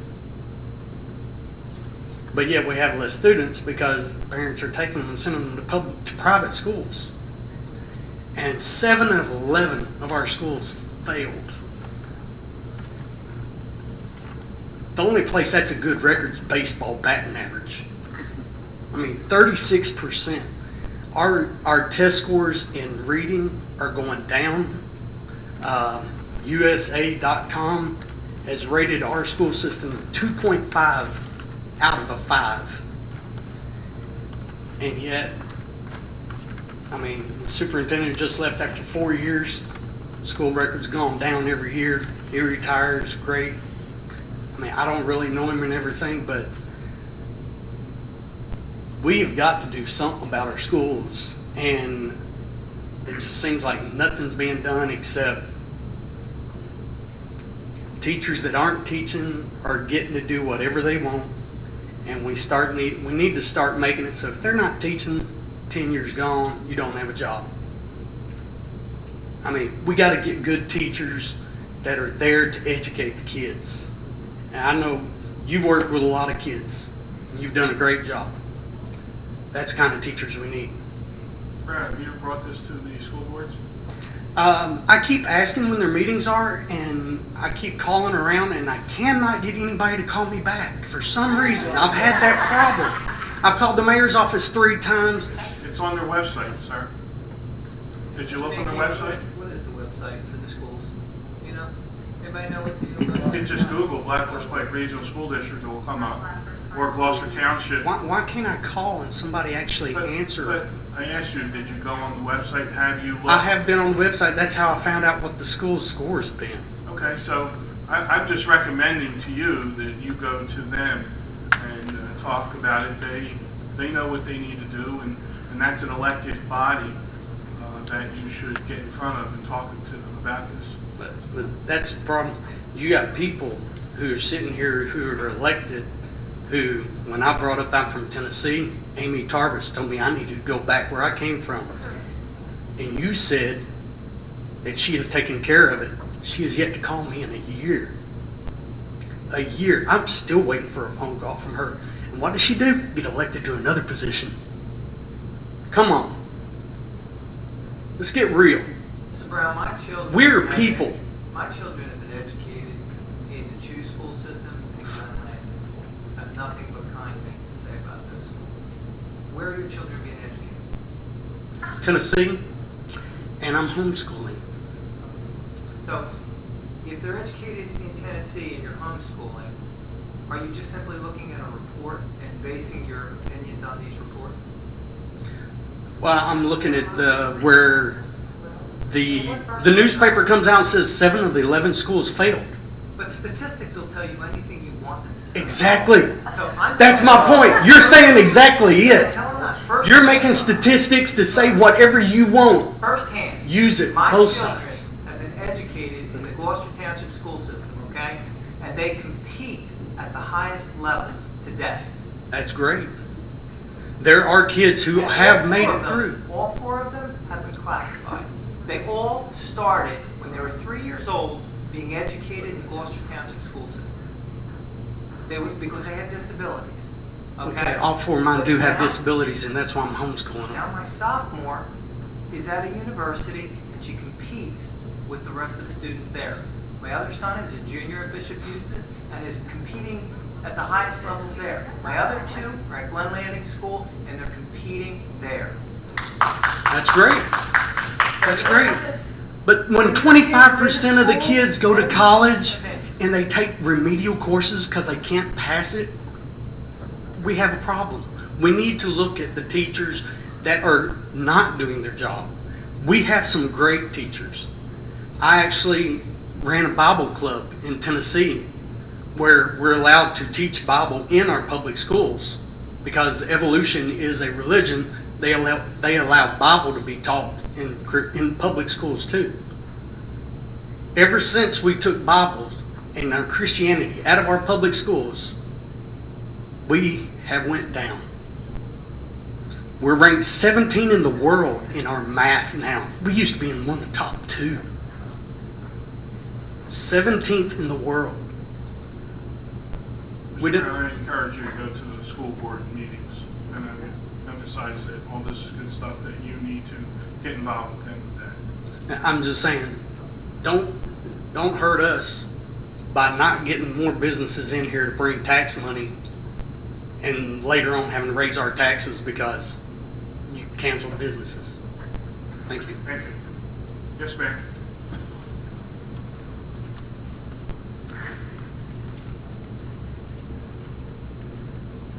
Joanne Carr. I had to take the shawl off. You'd have thought I was a man. we talked about this before with the schools, and I got up right after the report was given, and Frank asked me to give the schools a chance to do what they were going to do. I have spoken to so many people about this. I have a lot of different friends in education everywhere. I have a friend who is superintendent in another district. I have a friend who's a vice principal up in Burlington County. And everybody I talk to, I get another possible reason why this is happening. We know it's a multitude of things. Dan, when I got up and spoke before, you said the same thing. Your children were very well taken care of at Shoes. So have my grandchildren been. But like I said before, you have the children who are in Excel, who will excel no matter what. You have the children who may not be given so many gifts, but they have parents who are behind them. And then you have the kids who have neither. Some child somewhere had to fail in order for us to fail. I mean, there's a curve. You're going to have the kids that make it and the kids that don't. And I'm happy for you that your children are doing so well, but it's because they have parents like you who are behind them, who see to it that they have what they need to get their work done. They make sure that those essays or book reports are in on time. They are there contacting the teacher. They are the people that the teachers don't need to see. The teachers need to see the ones who are invisible. Somebody had to fail in order for us to be in this position. Those are the children who are being left behind. No child left behind. Somebody's being left behind. They have to be. Otherwise, we wouldn't have gotten this report. And everything connects with everything else. I started out with the kids that are being lost because they don't have the support. And that's just one thing. Whether it's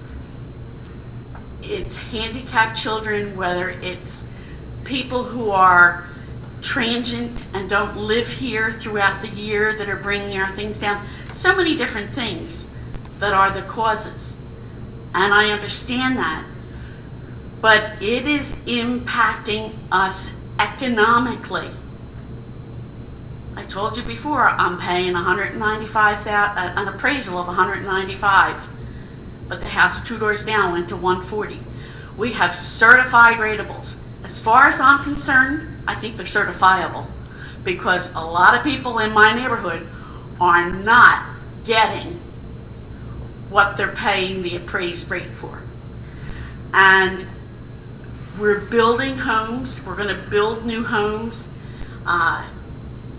There's no sense even thinking that you could have it for seniors because when seniors, if they're able to sell their homes, they're not buying here, they're going out of state. So everything connects. We missed a chance with Tuscan Tavern. I feel bad for those people. And you're saying they can reapply? Right. Yep, they've got to pay lawyers' fees again. They've got to pay application fees again if they want to do it. Well, guess what? They may not. And who's losing? We are. Again.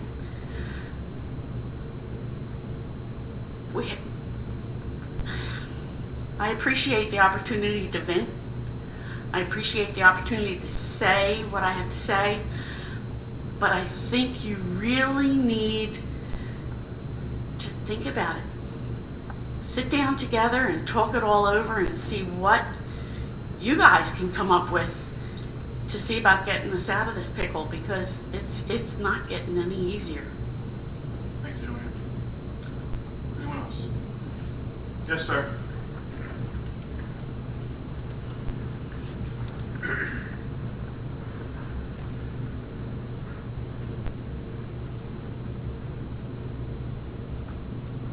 question. Have your name, sir? Fred Hill, Gloucester Township, Your address? is Glendora and Valley Brook. Glendora and Valley Brook? Yeah, I live both places. Orlando, you brought up what's important to you, right? That's what you want people to talk about? I have a question for you. Earlier tonight, you guys voted on Harmon Road or Harmon Drive. What were you voting on? Repair of a main stormwater. Right. And is that in front of Genesis or is that down by US Vision? Because Harmon Road kind of has a little jog to it. You know where that is? Unfortunately not of the CES project, I don't have the exact location. Tom, do you know? I'm not sure the exact location.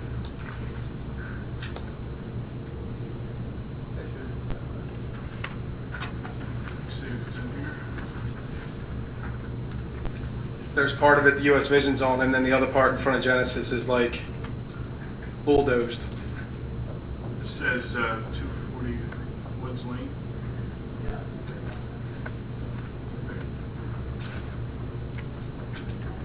We can get that for you, but I'd like to know, because I don't know if you guys are aware. I have a copy of the tax map. We know where it is?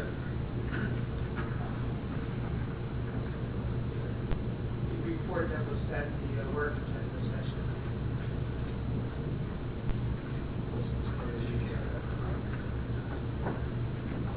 Okay, what can you tell here on that? This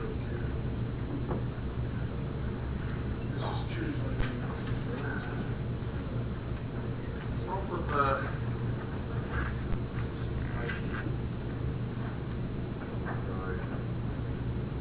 Harmon Drive comes to the Choose Landing Road. There's 285 feet of 18-inch corrugated metal pipe that should be put in place with larger concrete pipe. Presumably, corrugated pipe is more than 40, 50 years old, and you think corroding. Is that at Harmon and Choose Landing? Is that what you're saying? Where Harmon, it seems to start at the intersection of Harmon and Choose Landing Road, and then proceeds into Harmon Drive for about, says here 285 feet. So it's right by MCI Bus and Yeah, JB I Metals. don't know what this is. On the way to US Vision. I'm not even sure that's Harmon Road, but I think I know what you're talking about. My question is the other end of Harmon Road. It's like if you went down, if you continued along from Choose Landing, and you went down to where you hit a dead end, and then you go down to where the MUA tax office is, I guess, and make a quick left right there, where there's a building called Genesis there. And I think the tile people, or the granite people had a building in there. They're both abandoned properties now. It's all run down. I guess it was about a year and a half ago I came to the mayor and I said, hey, Mr. Mayor, you know we have all these bald eagles here in the town. And I just happen to have the time to be videotaping them, and it's great. I want to show you a video. Gave him a video. Had to be maybe 2 hours long. We watched it. It was. He understood what was going on. There's bald eagles nesting and roosting. There's a difference. Bald eagles nest. They build a nest the size of a Volkswagen, or they roost and they just hang out. They like a town, good place to live, work, and play. They like us, because we had a lot of them. So I talked to the mayor, and I said, you know, you need to talk to your police chief, and we need to find out, you know, first I proved that they were there. And then I wanted to try to get the police and the mayor to get some kind of thing going where they could shut off back there, because there was an incident where somebody at the GT, or the GTMUA, supposedly shot one of the bald eagles back there. One of the residents called in and said, hey, I was there. They lived across the creek at the old folks home. They said they saw the bald eagle in the tree. They saw the workers. They heard the shot, saw the bird fall. Gloucester Township police responded to it. The guys were searched. Their property was searched. Nothing was found. So it doesn't really, you know, I personally don't know what came of who shot the bird or what the investigation went down. Supposedly vehicles and lockers were searched and there was no weapons or anything found. So that's when I went to the mayor and asked him to talk to his police chief about getting it blocked off because there's a lot of ATV riding back there. There's an incredible amount of illegal hunting back there because there's so much wildlife going on back there. And you hear it every Saturday and Sunday morning. Pop, pop, pop, pop, pop. People like really shooting some pretty big guns over there. So if you're across the creek, your house is there off in front in Huntington, you're kind of concerned when you start hearing gunfire like that, especially when you know what it is. If they're aiming up like that, you know, and facing you, pretty good possibility to hit your house. So I explained it to him and gave him the video, pictures, everything, and he assured me that he was going to stop people from getting back there. He was going to shut off the ATVs, the illegal four-wheel drivers, you know, everybody riding back there, which I did as a kid too. I'm not saying, you know, people are going to do what they're going to do, but the problem was it was disturbing the birds. And the mayor made it pretty clear to me that he was going to take care of this and make sure everything was going to be set up back there, maybe put some fences up. I called the Department of Environmental Protection. I called it the Sierra Club, every single person you could think of that may want to try to help an eagle that's in our town. Called them all. They assured me that the mayor had it. It was covered. I guess it was probably 6 months ago I went back there and it's bulldozed. I tried calling the mayor several times to find out what he's done, what he's going to do. Wait, I see what he did. He bulldozed it. Now, is that township property? Did we take that property? Genesis is closed. I asked him if he put a fence around it and maybe protect that asset that we have. And I just see it all bulldozed. So I'm kind of curious when I hear you guys talking about Harmon Drive and things that mean something to you. That should mean something to every one of these. Have any of you ever seen a bald eagle in our township? I have never. No. So the mayor's 2-hour tape, you never share it with any of you? None of you know there's a bald eagle or maybe 15 in our town. Sure there is, there could be. But have you seen one? I'm asking you, have you seen I've not one? seen one live in Gloucester Township. Okay. I have hours and hours of them right here, right at the GTMUA, right in Glendora. Has anybody else here seen them? I'd like you to ask because obviously I can't. So, unless you'd like to speak for them. Sir, I understand your point. My point is, if you know there's bald eagles, why wouldn't you protect them? If you're supposed to be developing this community, and it would cost really nothing to do, why not use it as, hey, we're Gloucester Township, we're so great, we have bald eagles. Am I the only one who sees it this way? I mean, I really would like to ask you, the council, Sir, where you stand on that. Sir, the chief or the mayor can answer. Oh, I would love that. However, sir, there is bald eagles. I'm happy we have bald eagles. That property, I don't even know if we own that property. If it's not owned by us. Can we look into it though? Do you think it's something we could look into? Because the mayor couldn't. He couldn't handle it. He bulldozed it. No. So whatever's left there along the creek. You don't know the mayor bulldozed it. I don't know who bulldozed it, but he Well, told then me how he'd you take say care the of it, and mayor now it's bulldozed bulldozed. How do you know the mayor bulldozed it? I'm not sure he was in the bulldozer, but I know he told me he'd handle it, and then I turned around, and look, it's bulldozed. So I guess he handled it. I think you're wrong. The mayor did not. Possibly, maybe the mayor could answer that. What happened?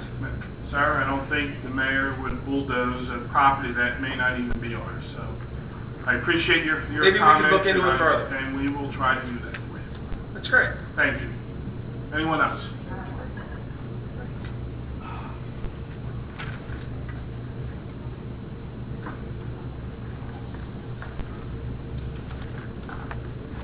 Patricia Klein, 1 La Jolla in Terrestria. I'm really shocked that everybody voted on something that you have no clue where it's located. How do you do that? How do you vote and you don't even know where it's located? Because one says yes, everybody says yes. No, Ms. Klein, we voted on the fact that the pipe, according to our engineers, needed to be repaired. So that pipe was inspected by our professionals, and as a result, it was told to us it needed to be repaired. It went through administrative review, and then it comes to us, and we then vote on that.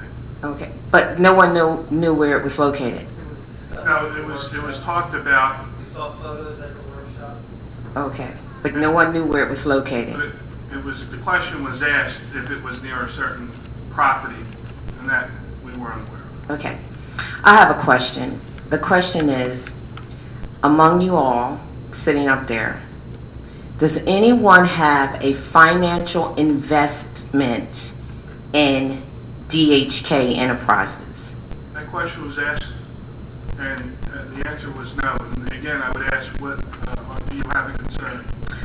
Yes, I would have a concern.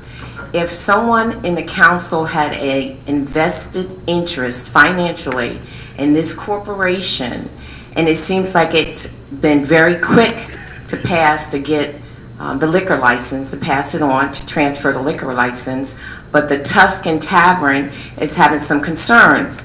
So my concern would be, is someone trying to push the Tuscan Tavern out of business? Competition is great. Competition is good for the consumer. We need competition here in the township. The mayor has said many times on TV, I watch it over and over and over again, how business is growing here in the township. I went to the farmer's market the other day. I looked across the street, and many businesses are closed. Now we may have another one closed. And if the tavern closes here, Tuscan Tavern closes, it's already indicated that there may be some other buildings closed. I used to be a builder owner right there. I used to own Brits Nails right there on Blackwood Clementon Road. I understand business. Business, we need competition. And if you close them down, they can't sell liquor, you force people to come up here and buy liquor. It seems awfully funny that that would pass like this, but the Tuscan Tavern would have some issues. But I'm asking you once again, and you just said no one has an invested interest in this corporation. If I find that someone has an invested interest in this corporation, I'm going to go to every newspaper, every television program, everything that I can. I'm going to make it known that you're a liar. So I'm asking once again, does anyone sitting up here in front of me right now have a vested financial interest in this company? And you're saying no. Don't prove me wrong. Don't prove me wrong, because I'm going to find it. Ms. Klein? I'm going to find it. No. May I ask you a question? I'm going to find it. May I ask you a question? You should ask me anything you would like to ask me. Do you have a financial interest in the Tuscan Tavern? No, but you want to say, wait, financial interest? Not a financial interest, but Any other interest? interest in spending my money there. Patronizing a business that has great food, Orlando. Yes, I do. I have an interest in the Tuscan Tavern because it has great food. And I'm going to patronize because I'm into the business. I believe in businesses. Competition is great for the consumer. When you shut people down, then you start to dictate and control how much they have to spend. We need competition here in our township. The mayor has been talking about building more businesses, and businesses are coming to Gloucester Township. Why am I looking around and seeing more empty spaces here in the township? Come on, people, let's be for real. We can see that the businesses are closing. And if you don't have businesses, guess what happens to the taxes for the people? They increase. You need to start having more businesses here in the township so our taxes can come down. That's what I'm talking about. Thank you. Thank you, Ms. Klein.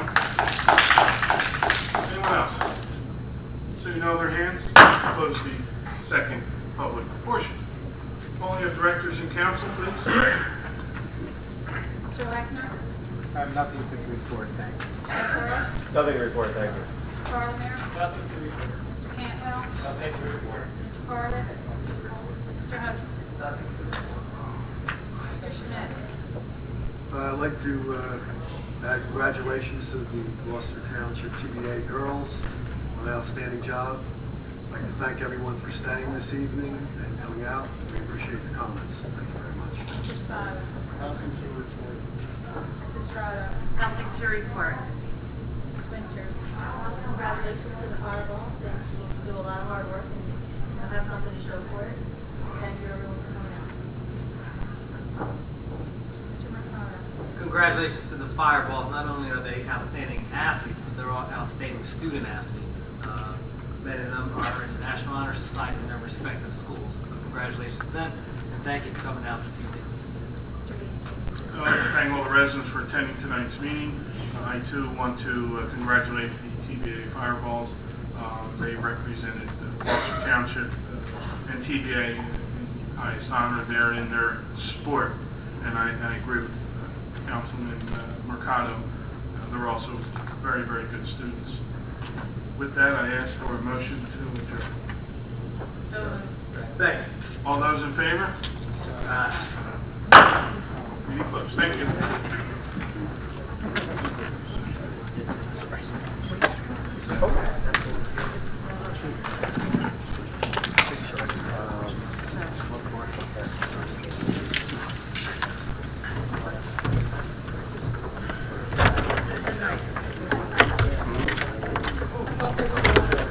Oh, so you're reminding me. I lost that one. Oh, yeah. Under certain circumstances.